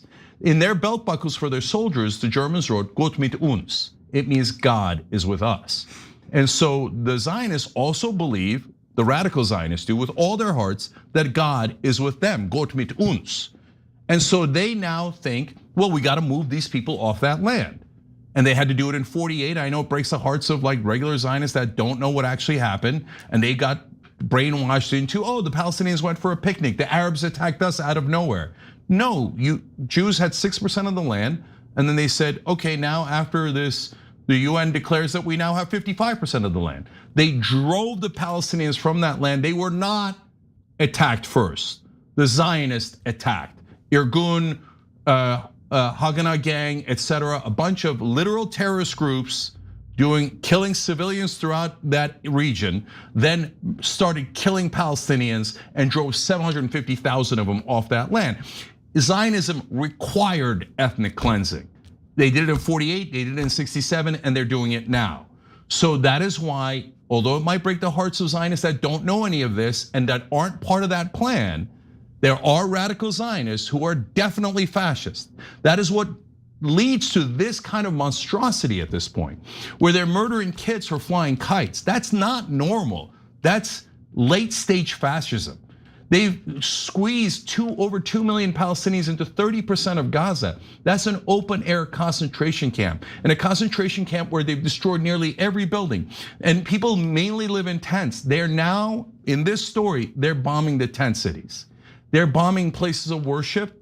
But for me, the worst one was they bombed a desalination plant within the last 24 hours. Of course they did. Of course they did. That brings fresh water. It was about to go on. It was about to be launched tomorrow, right before they could get fresh water and a tiny bit of relief. Imagine it's Jews in that concentration camp, and they're about to have fresh, clean water for the first time in a long, long time. There's maggots and worms in the water. They've already destroyed the sewage, and the sewage is leaking into the water. They're about to have clean water for the first time. They bombed the plant so the kids in Gaza cannot have clean water. This is what fascists do. And so the fact that we're financing the fascists and helping them kill those kids and helping them stuff over 2 million people into a concentration camp is beyond heartbreaking. And then anytime you say, can we please not at a bare minimum be neutral and not finance the fascists, we all get called anti-Semites, and the American media pounces on us and says, these are the people that should be destroyed. These are the people that are immoral. Look at them sticking up for little children. How dare these anti-Semites? Don't they know Israel has to murder them for self-defense? They were flying a kite. Of course they had to be murdered. And if you object, you're an anti-Semite and your life should be destroyed. Well, that's a bunch of terrorist thugs inside our country helping those fascists kill those kids and honestly steal money from us to finance their fascism. All right, we gotta take a break. We will be right back with what the meeting between Hakeem Jeffries and Jared Kushner was really about.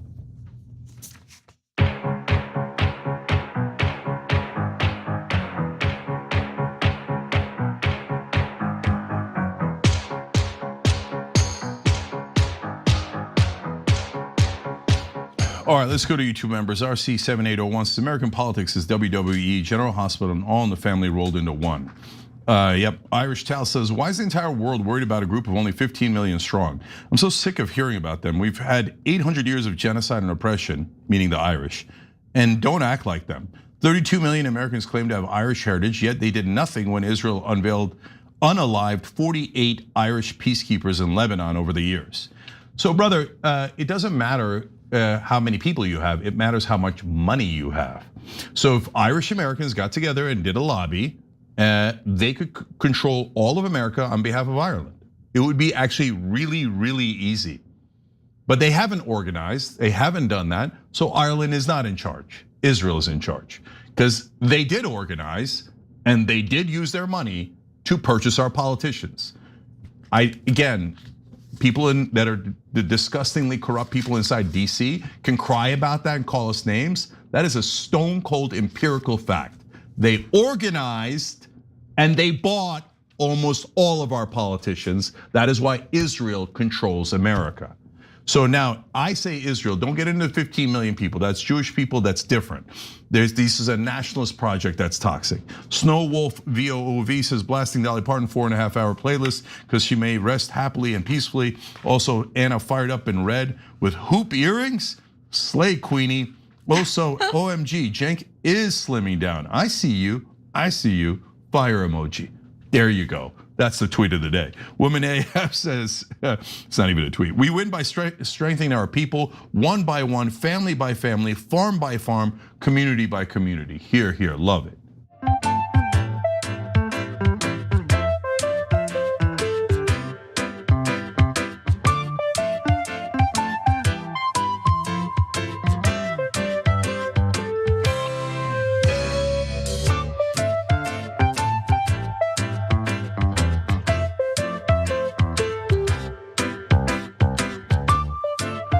Back on TYT, Cenk and Anna with you guys. BC MERS also, they just became a member by hitting the join button. We love you for it. TYT.com/join. And Screet Gill, a YouTube member, wrote in, first they came for the Palestinians, then they came for the Lebanese. You don't think you're next? Yep, well, did you do something? I know we're doing something. I sleep good at night knowing that I fight fascists for a living. Anna, we got the next story right here. Let me do this, go ahead. Did you accomplish anything specific during this meeting with Kushner? No, it was just a high-level, topical conversation. Oh, we got together and didn't talk about anything. He told me all of his concerns about affordability. Jared Kushner did. So Hakeem Jeffries is obviously lying, but we found out why he's lying. Wait till you find out what he promised Jared Kushner. That's in this story. Anna's got the whole story. So, following the pretty intense backlash House Minority Leader Hakeem Jeffries received following news that he had this secret meeting with Jared Kushner, he tried to defend himself. He put out a super lame, dorky video of himself, like wearing, Yankees gear. He looked like mint M&M. Actually, why don't we go to that video right now? Let's take a quick look. In the opinion of every Democrat in the United States, progressive, moderate, middle of the road, left, I don't know, whatever. What's up, y'all? Just finished up an event here in the community in Brooklyn. I want to give you a little real talk on this Jared Kushner situation. He asked for a meeting, and I took it to discuss the affordability crisis that exists that is not a hoax. At the same period of time, I shouldn't have to say it, but I am. No one is going to get a pass. Pathetic. Yeah, look, guys, that's so disingenuous. It's like super embarrassing. He's like, oh, let me dress as a real person. Is this how real people, is this how the poors dress? Okay, here. Because he's always in a suit and tie. Now that he got caught hanging out with Jared Kushner, all of a sudden he's hanging out in front of a real building wearing real people's clothes. He goes on CNN without a suit and a tie. He's like, oh no, I'm one of you. I'm not one of the elites doing secret deals behind your back. Look, I'm mint M&M, and I'm from in front of this building where I hear poor people live. That's, oh my God. Come on, man, you're so obvious. You're so right. You're so right. You're so right. I didn't even realize what he was doing with the background. Okay, here's what, let's not waste our time. He had an interview with Wolf Blitzer. Wolf Blitzer asked super boring questions. Did you accomplish anything? Here's what Hakeem Jeffries actually accomplished. Jared Kushner is pro-Israel. Jared Kushner wants to make sure that we are still slaves to Israel after Democrats take control of the House. And so here's what actually came out of this meeting. Let's go to Prem Thacker's post on X. Hakeem Jeffries elevating Jared Moskowitz to lead the Middle East and North Africa subcommittee comes after Jeffries recently met with Jared Kushner. Boom, told you. Told you. So yesterday we said on this show, Jared Kushner doesn't do domestic policy, he does foreign policy. So he called you to not talk about the Middle East or foreign policy. He called to talk about affordability because Jared Kushner can't wait to help the average American. That same Jared Kushner. But there was one good thing that came out of the Wolf Blitzer interview. He asked him, hey, what did you guys talk about in regards to affordability? No, nothing specific. Yeah, of course, because Hakeem Jeffries couldn't care less about affordability, much like Trump, much like almost every single politician in Congress right now. They don't care about you. They don't care about the affordability crisis. They are doing well. They're engaging in insider trading. They're enriching themselves from their position of power. They couldn't care less about you. And Hakeem Jeffries is a disgrace. Let's go to what Jared Moskowitz had to say following this announcement. I want to go to the second graphic, not the first part of it. He says, I will use this position to strengthen the unbreakable relationship between the United States and Israel. Now, let me pause for a second so I can actually share my opinion on this. No, it's not about making sure that the United States has an unbreakable bond with Israel. It's about defending a disgusting, loathsome, supremacist regime in the Middle East that has only been a liability to the United States and the American people. That's what Jared Moskowitz is interested in protecting. He's not interested in protecting the American people. He's not interested in making your life better. He's not interested in tackling the affordability crisis. Jared Moskowitz, a Democratic member of Congress, has one goal only in his position of power, and that is to pleasure Israel, regardless of what it does, regardless of its war crimes, regardless of how many children Israel has slaughtered, regardless of the fact that just now it was reported that Israel struck a desalination plant in Gaza that was about to go online today to provide fresh water, drinking water to the Palestinian people. Israel can't stand that. They want to eradicate Palestinian people. And Jared Moskowitz looks at that and says, yes, that is my #1 goal, to aid and abet the genocidal regime in Israel as they slaughtered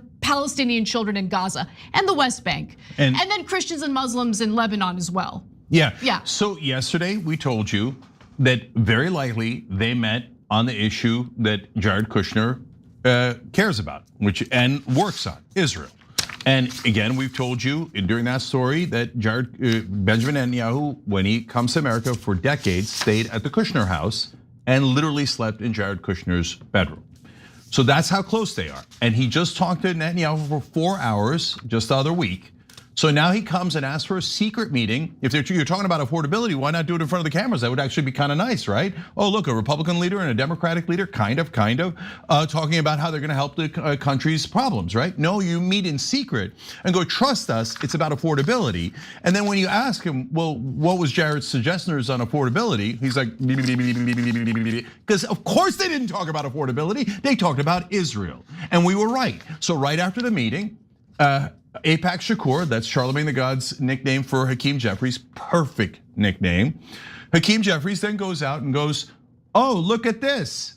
Here is Jared Moskowitz in charge of policy for all of the Democrats in the House on Israel and the Middle East. Jared Moskowitz puts out a statement. Remember, we will loyally serve Israel. Now, remember, 80% of Democratic voters are against Israel.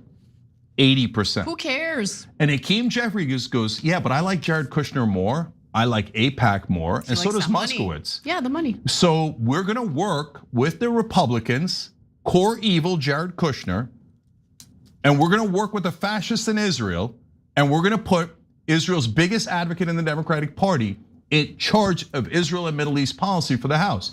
Coincidentally, right after he met with Jared Kushner. And we told you yesterday that I thought that Hakeem was saying, don't worry, the Democrats are about to win the House. When I'm Speaker of the House, we're still gonna serve Israel. But I was wrong. It's not just for after they win the elections. He delivered on it right away. This was, hey, you know what? I'll give you proof of concept. Even though I'm about to betray 8 out of 10 Democratic voters, and I'll prove it to you before the elections, I'll put Moskowitz in charge. And the only thing I have left as a question mark around that meeting is if Jared Kushner patted him on the head.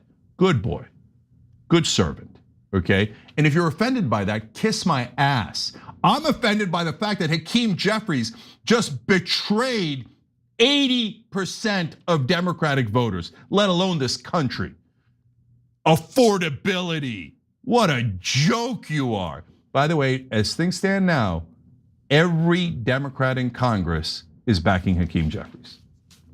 And hence Moskowitz, and hence Israel being 100% in charge of Democratic policy, even though 8 out of 10 Democratic voters say, we don't want it. We want the opposite. And they go, shut up. AIPAC paid us. You didn't pay us. We're gonna screw you over because we love AIPAC. We love Jared Kushner. We love Donald Trump. That's Hakeem Jeffries, an incredible betrayer of Democratic voters in this country. The Democratic leadership does not lead the Democratic Party. They hate their own voters. It's not just the leadership, it's the whole of the Democratic Party. And Hakeem Jeffries doesn't become Speaker of the House unless he has widespread support among Democratic members of the House. And he does have that widespread support. Not widespread, unanimous support. Unanimous. So that's what the Democratic Party is. That is what it is. And it's important to be real about it and not lie to ourselves as if this is a party that's actually looking out for you, because they're not. Look, and that involves some good people. And I'm stunned by it. Which good people? Rashida Tlaib, what are you doing? Why would you back Hakeem Jeffries? And the reason for it, I'm not blaming her. The reason, guys, is because you don't know the bubble of Washington. Like, because we live in the real world. They're detached from reality. Inside that bubble, like criticizing a leader in your own party is considered like cancer. Like the worst, most awful, hideous thing you could possibly do. So there's like this enormous pressure. You better not do it. You better bow down to Hakeem, bow down to Schumer. And they all bow. Because that's the ideology inside the bubble, and they can't see straight. They're all blind. Right now, there should be a massive rebellion against Hakeem Jeffries. Half the Democratic Party should be up in arms, going, get rid of this guy. He's a betrayer, working with Jared Kushner and putting Moskowitz in charge of Israel policy. Obviously, he should be fired. He should not be the Democratic leader. That's insane. Yet not one person objects, because in Washington, they're mental. They live in a different planet where it's like the greatest, most savvy thing to do to betray, to stab your voters in the back and support the donor class 100%. All right, let's take our final break. When we come back, Trump is still on this mission to prevent mail-in voting, which you could try to actually be a popular president that doesn't renege on his promises, but God forbid. So we've got that story and more. Come right back.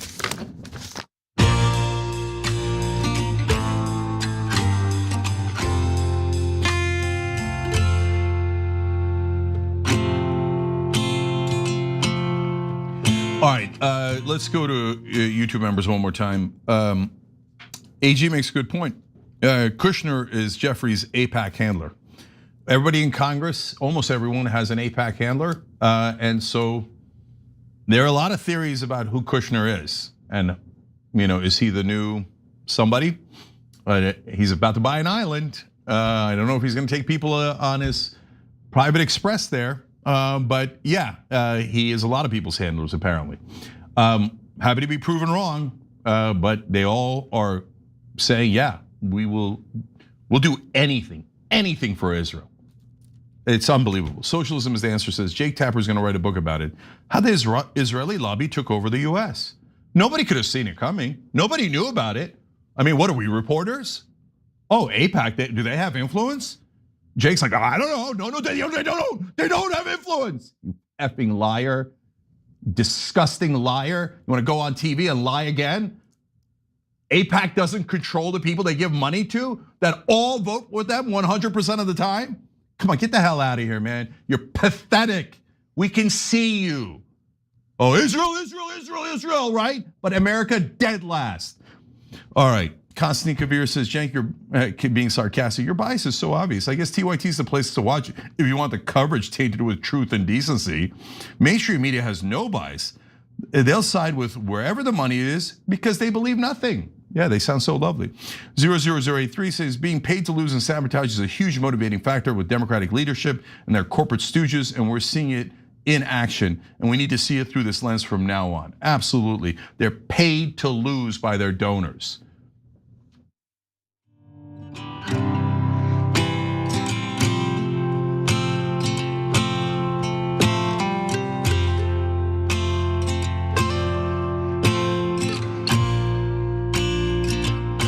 All right, back on TYT, Cenk and Anna with you guys. Lots of Canadian rage, but We don't have time for all those comments, but we notice you guys and we love you guys. Keep fighting for what you believe in.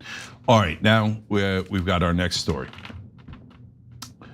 So Donald Trump has a new plan to mess around with our elections, and the Supreme Court today decided to help him. Sort of.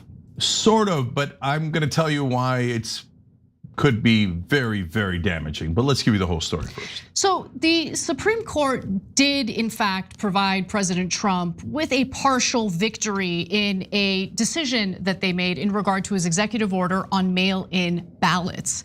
Now, I'm gonna give you the context so you can understand what the executive order indicated or what Trump tried to do through the executive order, and then we'll get to the nuances of the Supreme Court decision.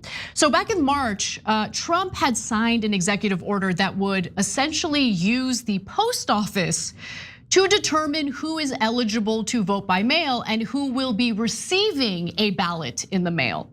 So the post office would basically send the ballots after determining who's eligible to vote. And Trump is doing this under the false pretense of, oh, we have a big problem with undocumented people voting in our elections, which is not borne out by the facts or the evidence.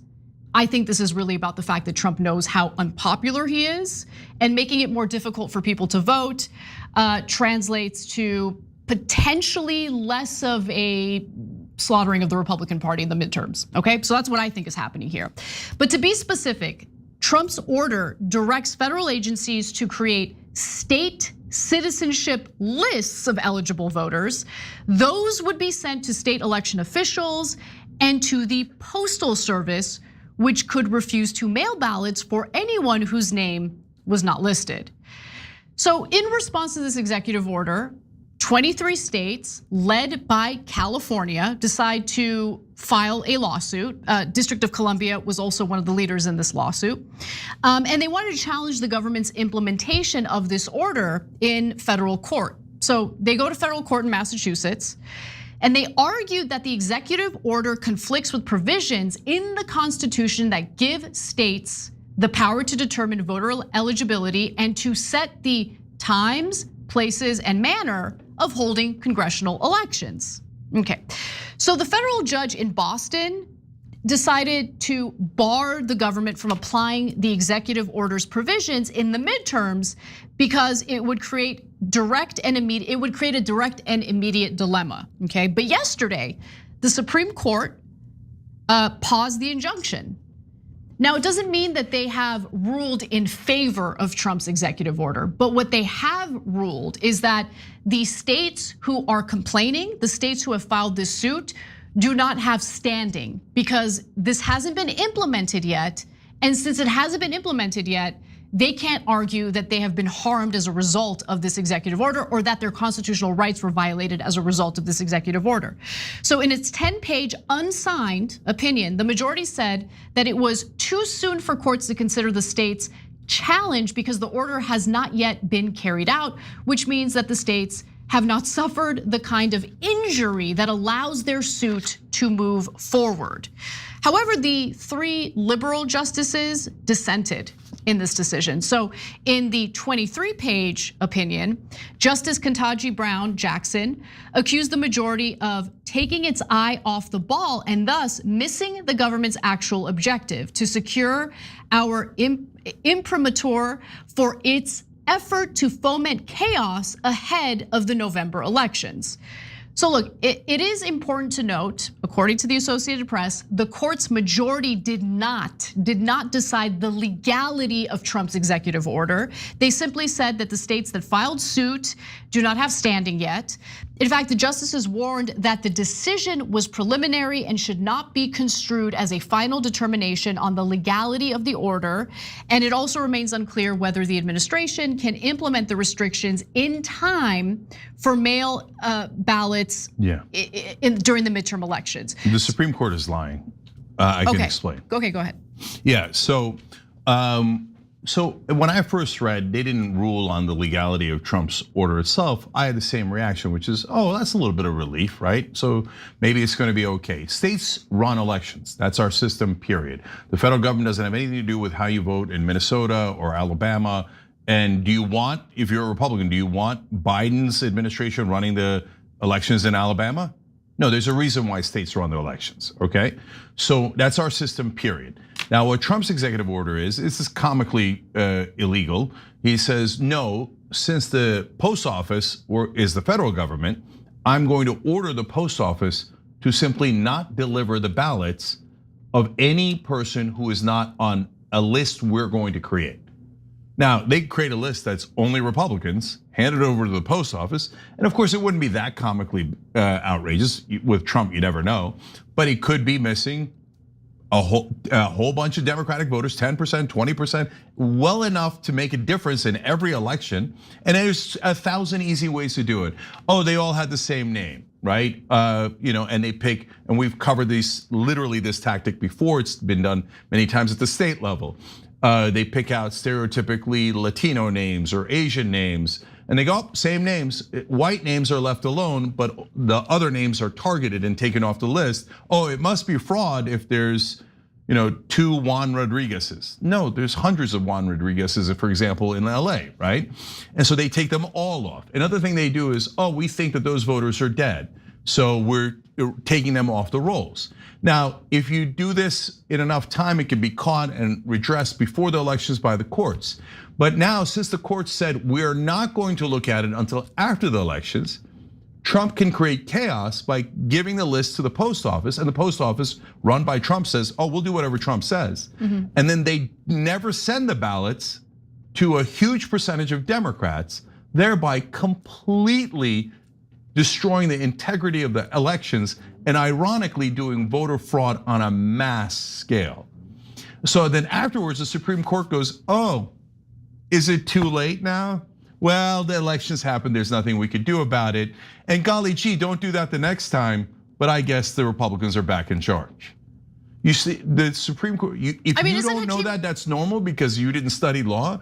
But the Supreme Court justices know exactly what they did, and they just allowed Trump to try to massively cheat in this election. I mean, shouldn't the Democratic establishment be celebrating this? Yeah, because Israel is going to be firmly in charge now.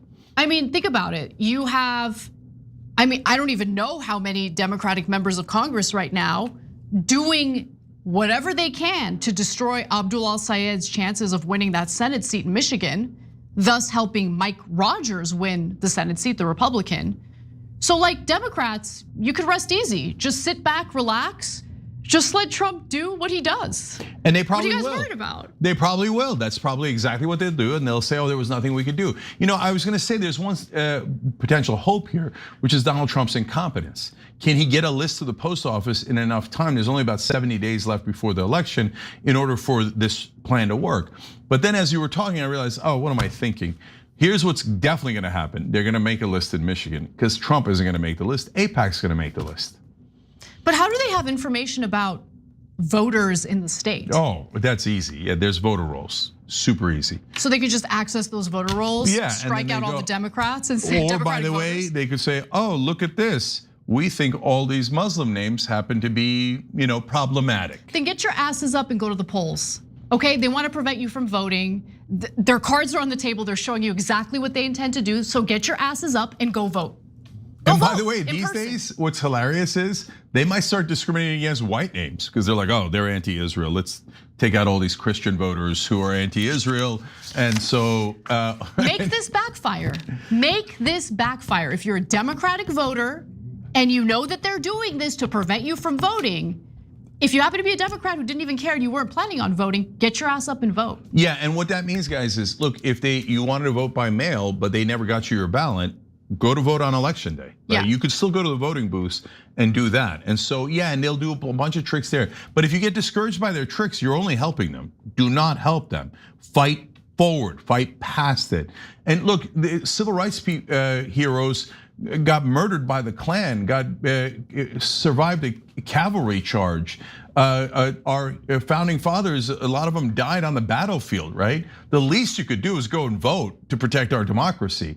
So don't let them win with these dirty tricks. Final thing on this is Trump votes by mail every time, and he just did it again. He says no one should be allowed to vote by mail, and then Jackass takes pictures of him and his entire family before they mail in their ballots. They're like, here's our mail-in ballots. Remember, these are fraudulent. and we're doing it. So what, Republicans, I mean, God, you don't want voter fraud. Great. By the way, I have great news for you. This study just came out. Out of 10 million votes, how many fraudulent votes were found in this meta study that was done? Maybe 400,000. That would be huge, right? That could affect an election. I hear you. 40,000 even could affect an election. 4 out of 10 million. It's microscopic, does not affect any election. By the way, the Heritage Foundation, a right-wing think tank, thinks it's even smaller than that. It's microscopic. You know what is massive voter fraud? When you purge the voter rolls of people you think are in one party or the other. Either side can do it, and it's an absolute disaster. You should not allow that kind of voter fraud. And you know it's nonsense, because if you're still part of the dumpster fire that's left of MAGA, and you're like, Trump can do no wrong. Well, he voted by mail.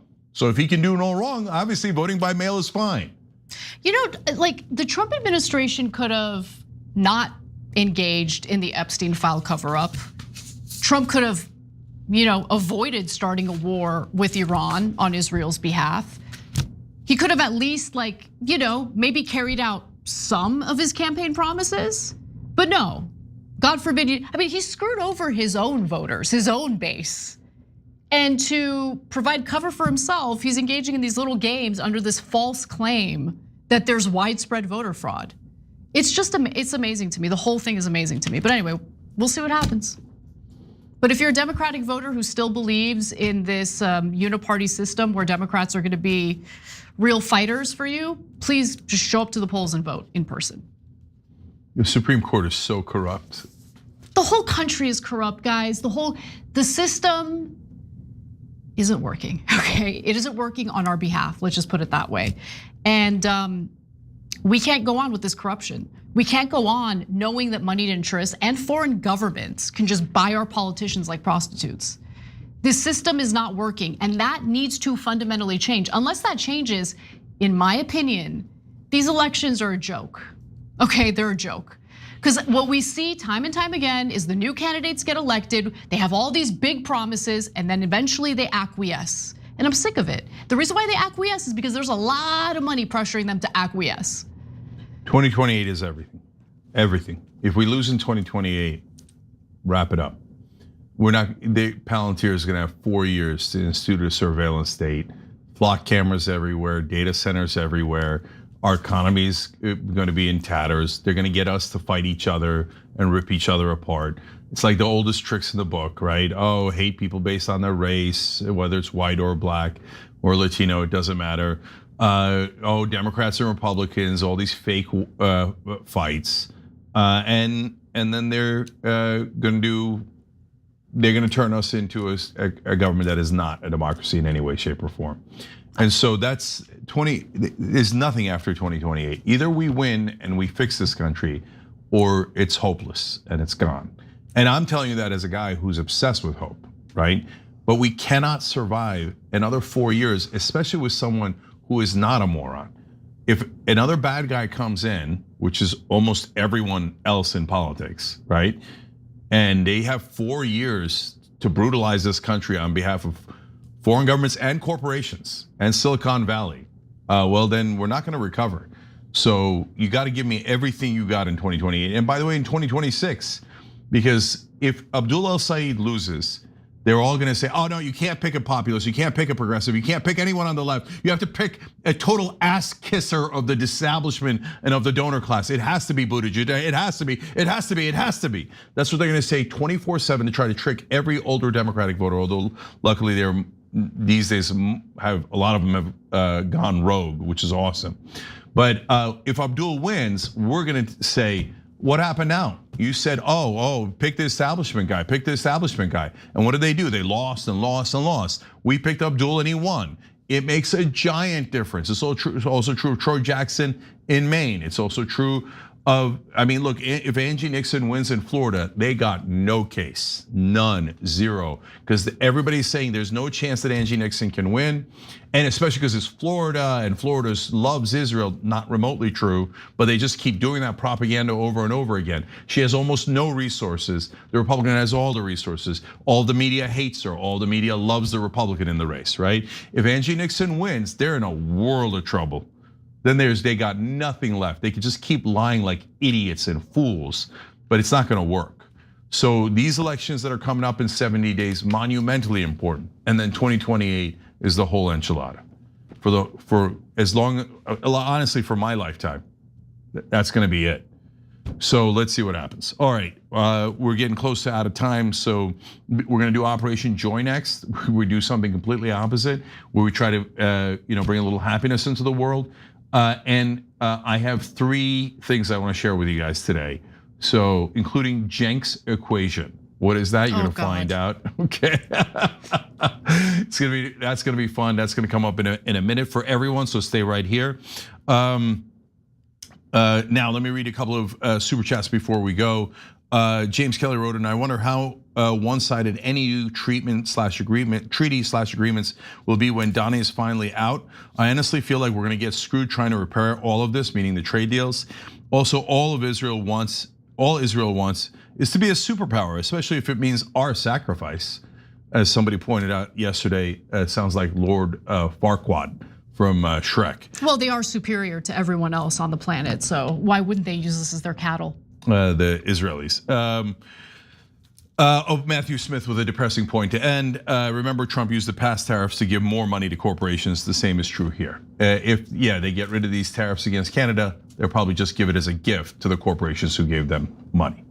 All right, guys, stay right here. We make you happy next.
Operation Joy, Cenk Uygur, Anna Kasparian. So now when we start Operation Joy normally, Anna is... I'm in a really bad mood. Yeah, is fired up. I'm in a bad mood, yeah. And so then... Because of the news, not because of anything in my personal life, which is actually lovely, but have you seen my husband? Anyway. Okay, all right. But by the end, we're usually in a little bit better I doubt mood. it today. Well, that's what she says every time. So let's see what happens, okay? We're not gonna start out well because I'm starting with Cenk's tips on joy, okay? So joy tips.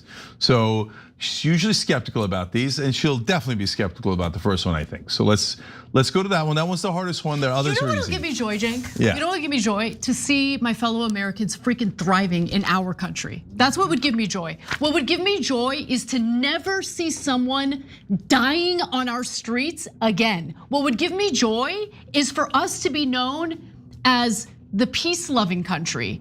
I would love to be Canada. Not like entirely, no offense, Canada, but like Canada's known as like the peace-loving country. Why can't we be the peace-loving country? Why are we constantly starting wars? Why are we orchestrating coups? Why are we stealing Venezuela's oil? Where's that money going, by the way? Like, that'll give me joy. I want my job at some point to be totally irrelevant. I want to come on this show and be like, wow, things are going great. I don't even know what to cover. By the way, that's not impossible, guys. I lived that. It was in the 1990s. Oh, the 90s. I remember the 90s. When I started in media, approximately 2,000 years ago, I remember saying on air, it's never gonna get better than this. We have record low unemployment, record low inflation. We balanced the budget. Our debt is going down. We were making some cool stuff here too. Yeah, our economy is absolutely thriving. And grunge music was hot. Yeah. Oh. And I said, this is not normal. Like, this is pretty spectacular. And it won't last because things go in cycles, right? What I didn't know is that it would then head down and then down and then down and then down and then down and never really come back up. And by the way, the guy who partly brought you those good times, Bill Clinton, is the one who also set the house on fire as he was leaving. On his way out. Yeah, he deregulated all the industries, media, banking, manufacturing, etc. And that deregulation pulverized the country. So it allowed the media to converge, be run by only a couple of people who coincidentally happen to be almost all radical Zionists. And the banks consolidated and then had enormous power, and that's part of what caused the housing crisis in 2008, et cetera. But wait, we're supposed to do joy. What are you doing?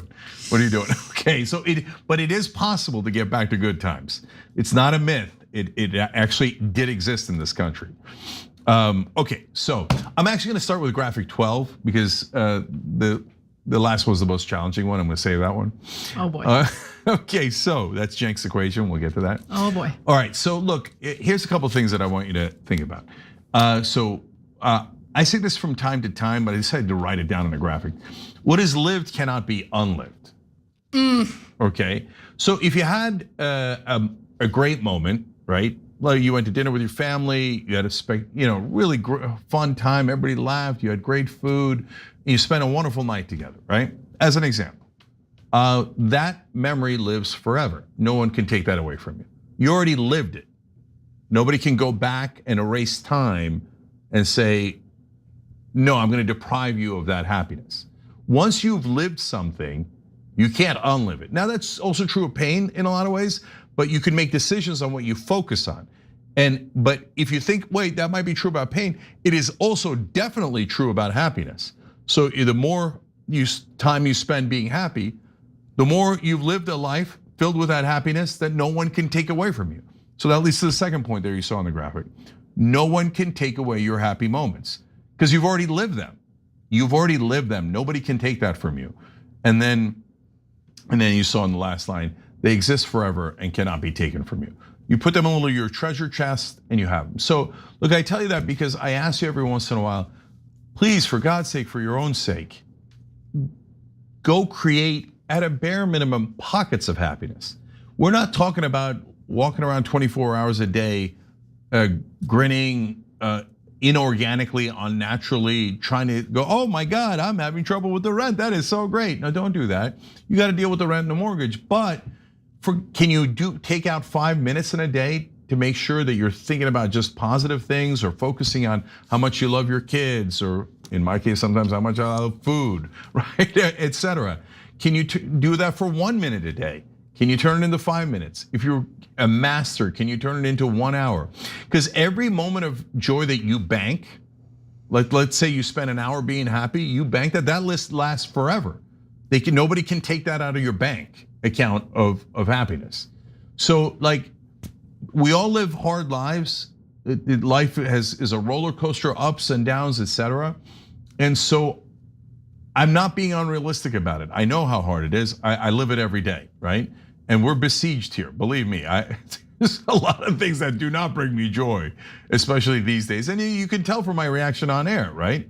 From all that I get upset about the news, and also there's a lot of things in our personal lives, because if you see me screaming about they try to destroy your career and your life, that's what they're trying to do to us now, right? And they do things that are visible, things that you can't see, etc. But nevertheless, I don't let them win. I give myself moments to be happy, and I bank that, and they can never take that from me, never. Okay, now, I'm gonna go a step further here with the next thing. You could build heaven on earth one moment at a time, okay? What do I mean by that? So, and I'm gonna ask you this in a second. Like, if you visualize what heaven could be for you, because remember, heaven has gotta be individualized.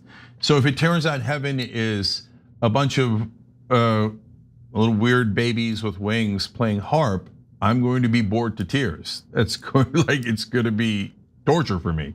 That isn't heaven. Like, oh, there's lots of harps. No, I don't want harps. I want football. I want cheesesteaks. I want to be able to eat whatever I want. Please give me a heaven that I could love, right? So when I think about, okay, well then what would be a heaven that I would love? A prison where you get to see Israelis in prison, like behind bars. Okay, that's a piece of your heaven. I want to be the correctional officer in that prison. Okay, so you want to create that heaven here on earth. Oh, and by the way, you are trying to do that. So you're on the right path, okay? And by the way, to me, that's a very specific thing, and I got a specific one. But what she's talking about generally is justice. Yeah, if I had a heaven, it would be filled to the rim with justice. And so. Well, the afterlife is supposed to be where justice is served. So now I've got to build it here because I don't believe in an afterlife. But even if you believe in an afterlife. I have to believe it. Okay, and I totally get it, guys. I'm not trying to take your hopes and your faith away. Either way, you could also build a heaven here, right? There's no reason not to do it here. So can you build the entire thing? Probably not. Can you make your life so spectacular that you feel like you're in heaven? Probably not. But can you build parts of it? So for example, for me, it's gonna be an easy one. Like if I was in heaven, what is something that would exist there? Nutty bars, banana and Coke, which I eat together, okay? Now you could say, oh, that's gross or whatever. By the way, they're technically Nutty Buddies now. And so that's peanut butter, chocolate, and banana. That's my favorite combination in the world. You can give that to me in any form and I will love it. And I always drink it with a Coke, okay? So if I was in heaven, I would definitely have that, and I might have that every day. So when I do have that as a midnight snack, I know I shouldn't, okay? I've just created 5 minutes of heaven. For me, that's literally exactly what I would do in heaven, and I just did it right here on earth. So I just built a small part of heaven, one brick at a time, right? And then I'm gonna do it again tomorrow, not necessarily the same thing, it might be something different. Oh, here's a great one. Me and the kids sitting on the couch watching Brooklyn Nine-Nine or Modern Family, right? And there I am hugging my 2 kids on the couch watching TV. Ooh, I just built an hour of heaven, okay? And build and build and build until you look back and you go, oh my God, I just lived a significant percentage of my life in heaven. Okay, Anna, give me one that's real in your real life. Oh, it's not working today. Sorry. I don't know. Okay, how about vintage dresses? That's not. I mean, I love vintage dresses. That's not heaven. How about Charlie? We don't bring Charlie into this, okay? Okay. No, I don't know. I don't know. There's too much garbage clouding the heaven that I'm supposed to theoretically build right now, okay? But you're not, remember, you're not building the whole thing.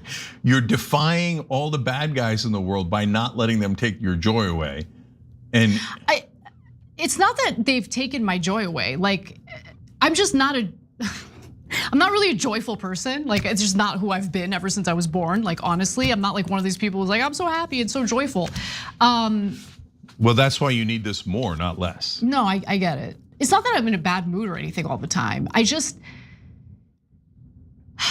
I don't know how to stomach all of the garbage that we have to think about, talk about, produce for this show every single day.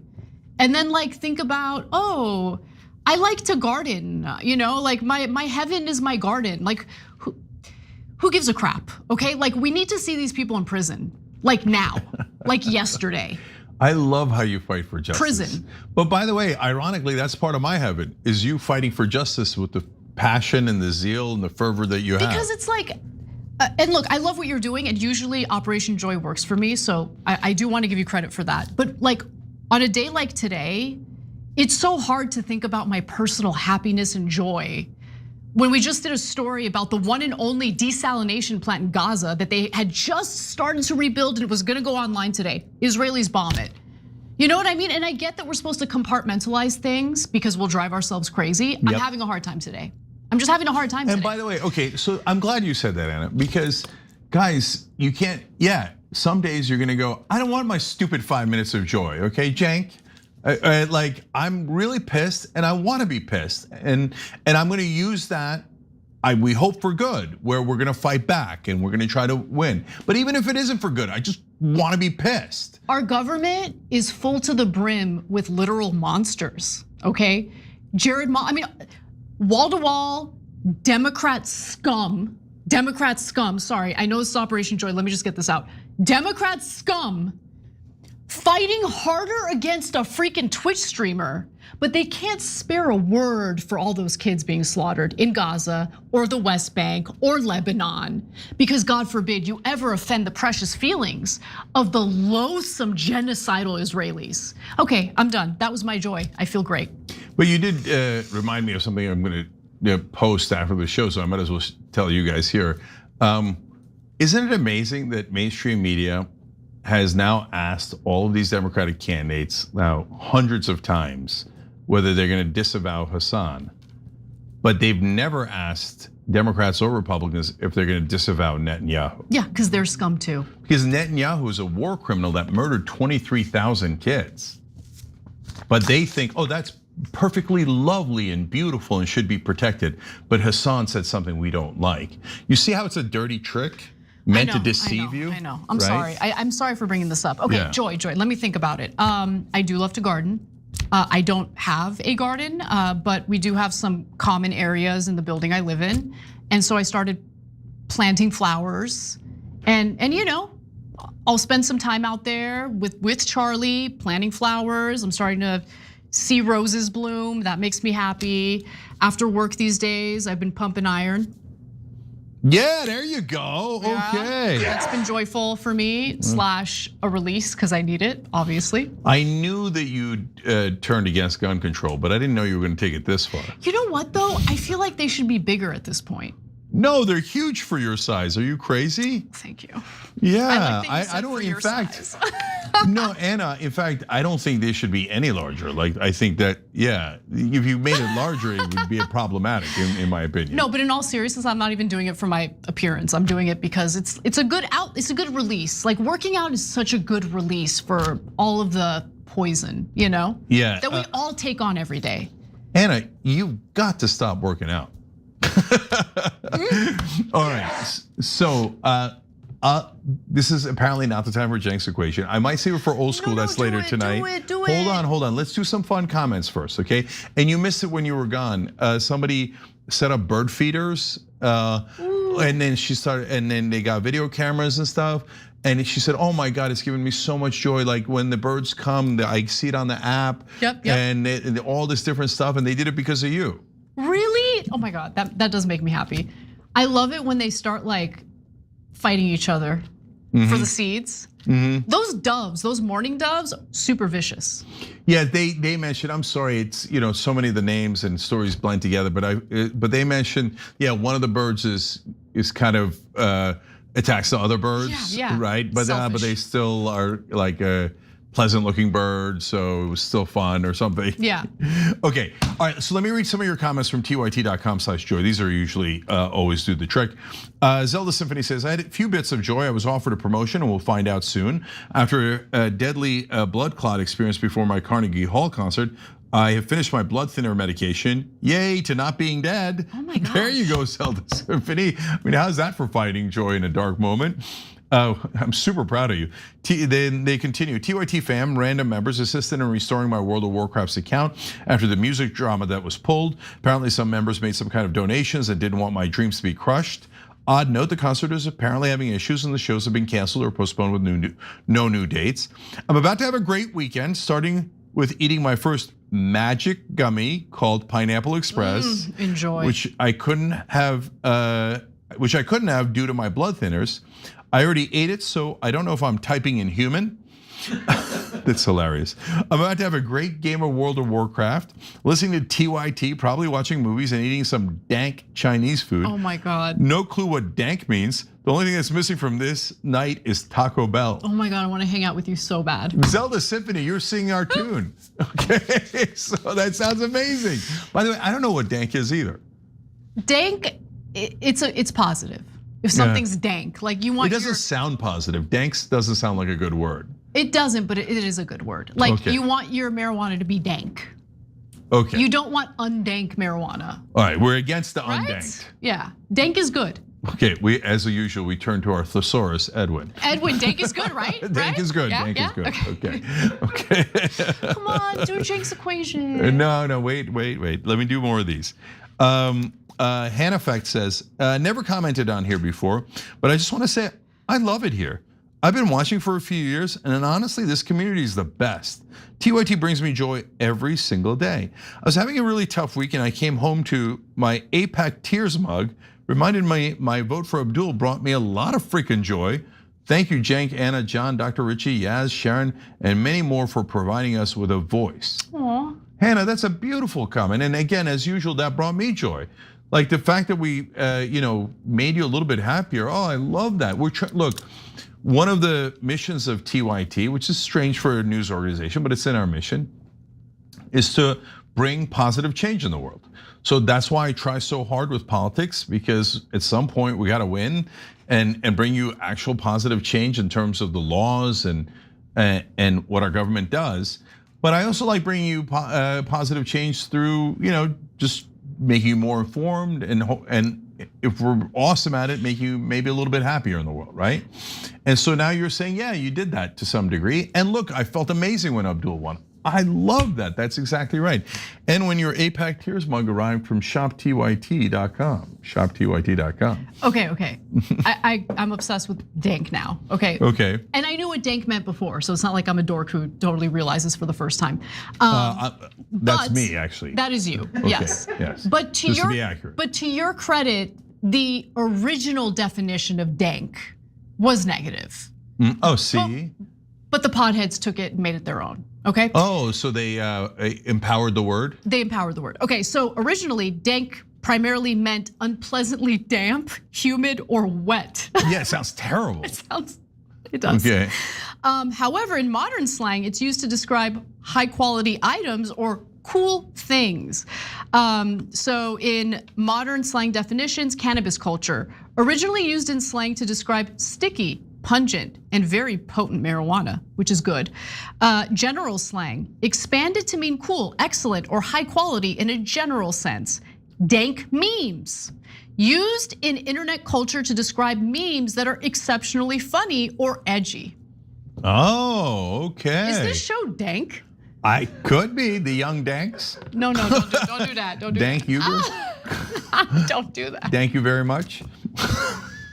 I am incorrigible. Yeah. Okay. All right. Michael Napin asked that Anna share her holiday stories in Italy. Mission accomplished. We did that last week. You're welcome, Michael. And then Anya had this great post on tyt.com/joy. And I'm like, wait a minute, Anya is one of our interns. And then I started reading it. I'm like, oh, it's her. She wrote in, my Operation Joy this week is that I finally completed an internship that I have genuinely enjoyed and learned a great deal from. It was at TYT.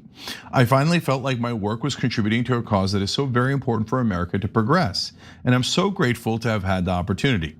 While I'm not ecstatic about being done with my internship, I'm glad that I spent the summer with TYT witnessing what seems to be a pivotal moment in political history, where tides are turning for the better of the country. TYT has given me hope, and I'm so very grateful for that, because that happens to be a highly scarce resource in the US these days. It is a massive achievement to be able to give people joy and hope while still managing to keep it real by speaking truth to power. More power to you, Cenk, Anna, John, and everyone else who works tirelessly at TYT, and a special thank you to my lovely mentors, Nick, Julie, and Kara, for guiding me through it all. That message is so dank. Yeah, that was super dank. Love it, Anya. That's amazing. Thank you for all the wonderful work you did here. Thank you. Yeah, thank you very much.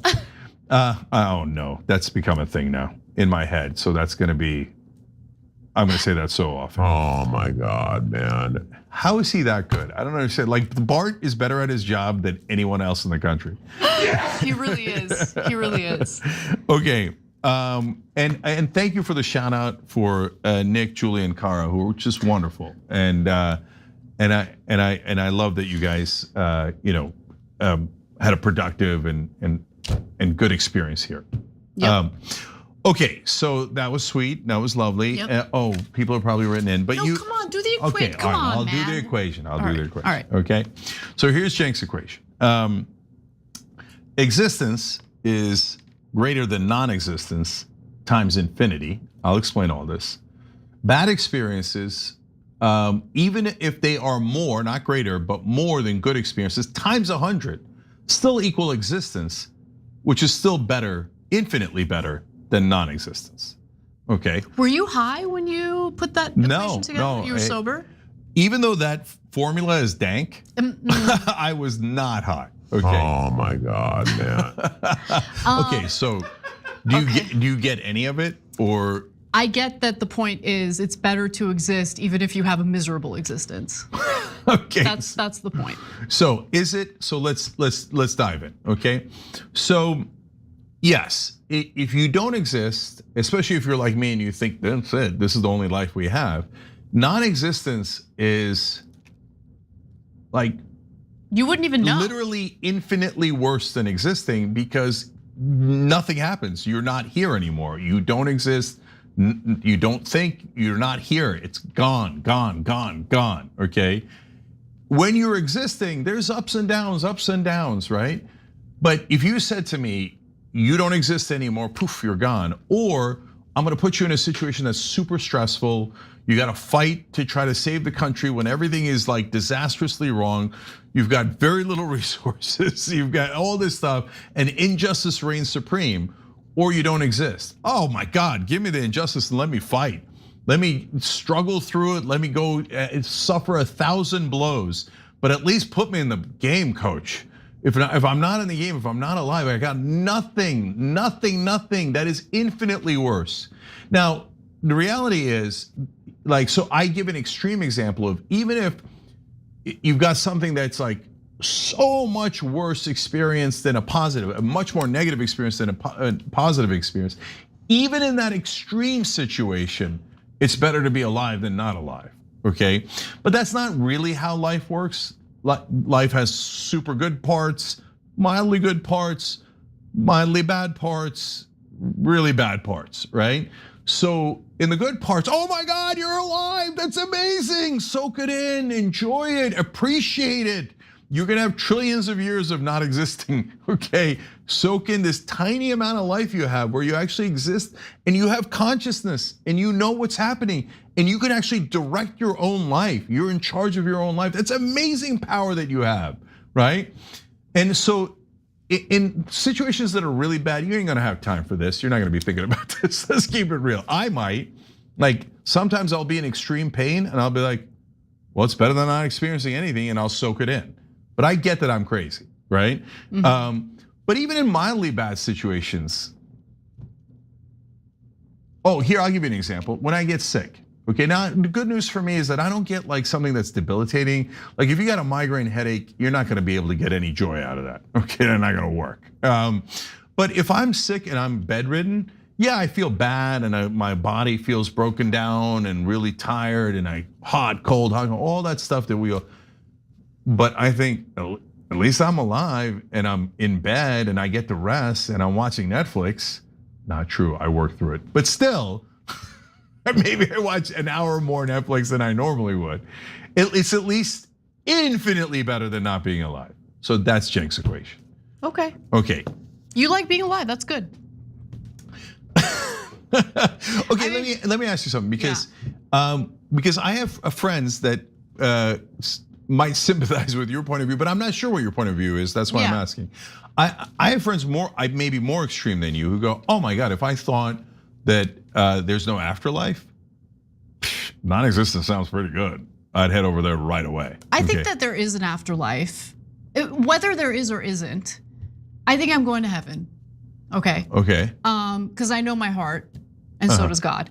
But if there isn't an afterlife, yeah, you're gone. You don't know anything. Like you don't feel anything, you don't know anything, you just don't exist. So you don't view that as that bad? It's a win-win. Whether there is or isn't an afterlife, unless you're like a disgusting genocidal freak, like a member of the Knesset. In that regard, you're going to hell, and it isn't a win-win. If there is an afterlife, which I hope there is. So you don't view it as that bad, which so you got a win-win ahead for you. So that's not so bad. I definitely have a win-win. Okay. By the way, if I thought I had either nothing or heaven waiting for me, I'd be even happier than I am today. You know what I'm saying? Yeah. I got an eternity of nutty bars, banana and Coke. Are you kidding me? I could eat whatever I want. Yeah. I could do. I got a holodeck. Okay. Are you kidding me? I'd be ecstatic if I thought there was an afterlife. And like am I? I don't. I'm definitely going to have. No, I can't say. I don't know that. Come on. But I mean, look, I just don't believe it at all. Do you accept the Lord and Savior? I'm kidding. I'm not going to do that. That's my point. So I might have a little bit more trouble than you do. Okay, depending on how things shake out. If I'm wrong, but for me, yeah, you're right. I'm freakish in how much I love life. Yeah, that's good. That's good. Yeah, guys. We got what 75, 80 years if we're lucky, right? No, I think I'd be where you're at if there was just like less annoyances. There's too many annoyances. No. If life was just interesting, I mean, just great, it wouldn't be great. It'd be super boring. You spend like 90% of your life working and then you die. Well, first of all, it doesn't have to be that way. But it is. Okay, and second of all, I mean, look, our job has good parts and bad parts for sure. And the good parts are great. The bad parts are terrible, right? So our roller coaster doesn't go like this. It goes whoa, whoa, whoa, right? But Anna, look, you're gonna experience some of this when you go give speeches, which I know you got coming up in a couple of different places. I just gave a speech over the weekend here in Southern California. And that crowd was a Muslim organization, CARE, looking out for civil rights for Muslim Americans, also besieged. And that room was so beautiful, so gracious, so loving, right? And so we are often, since we're in politics, we're often surrounded by hate, right?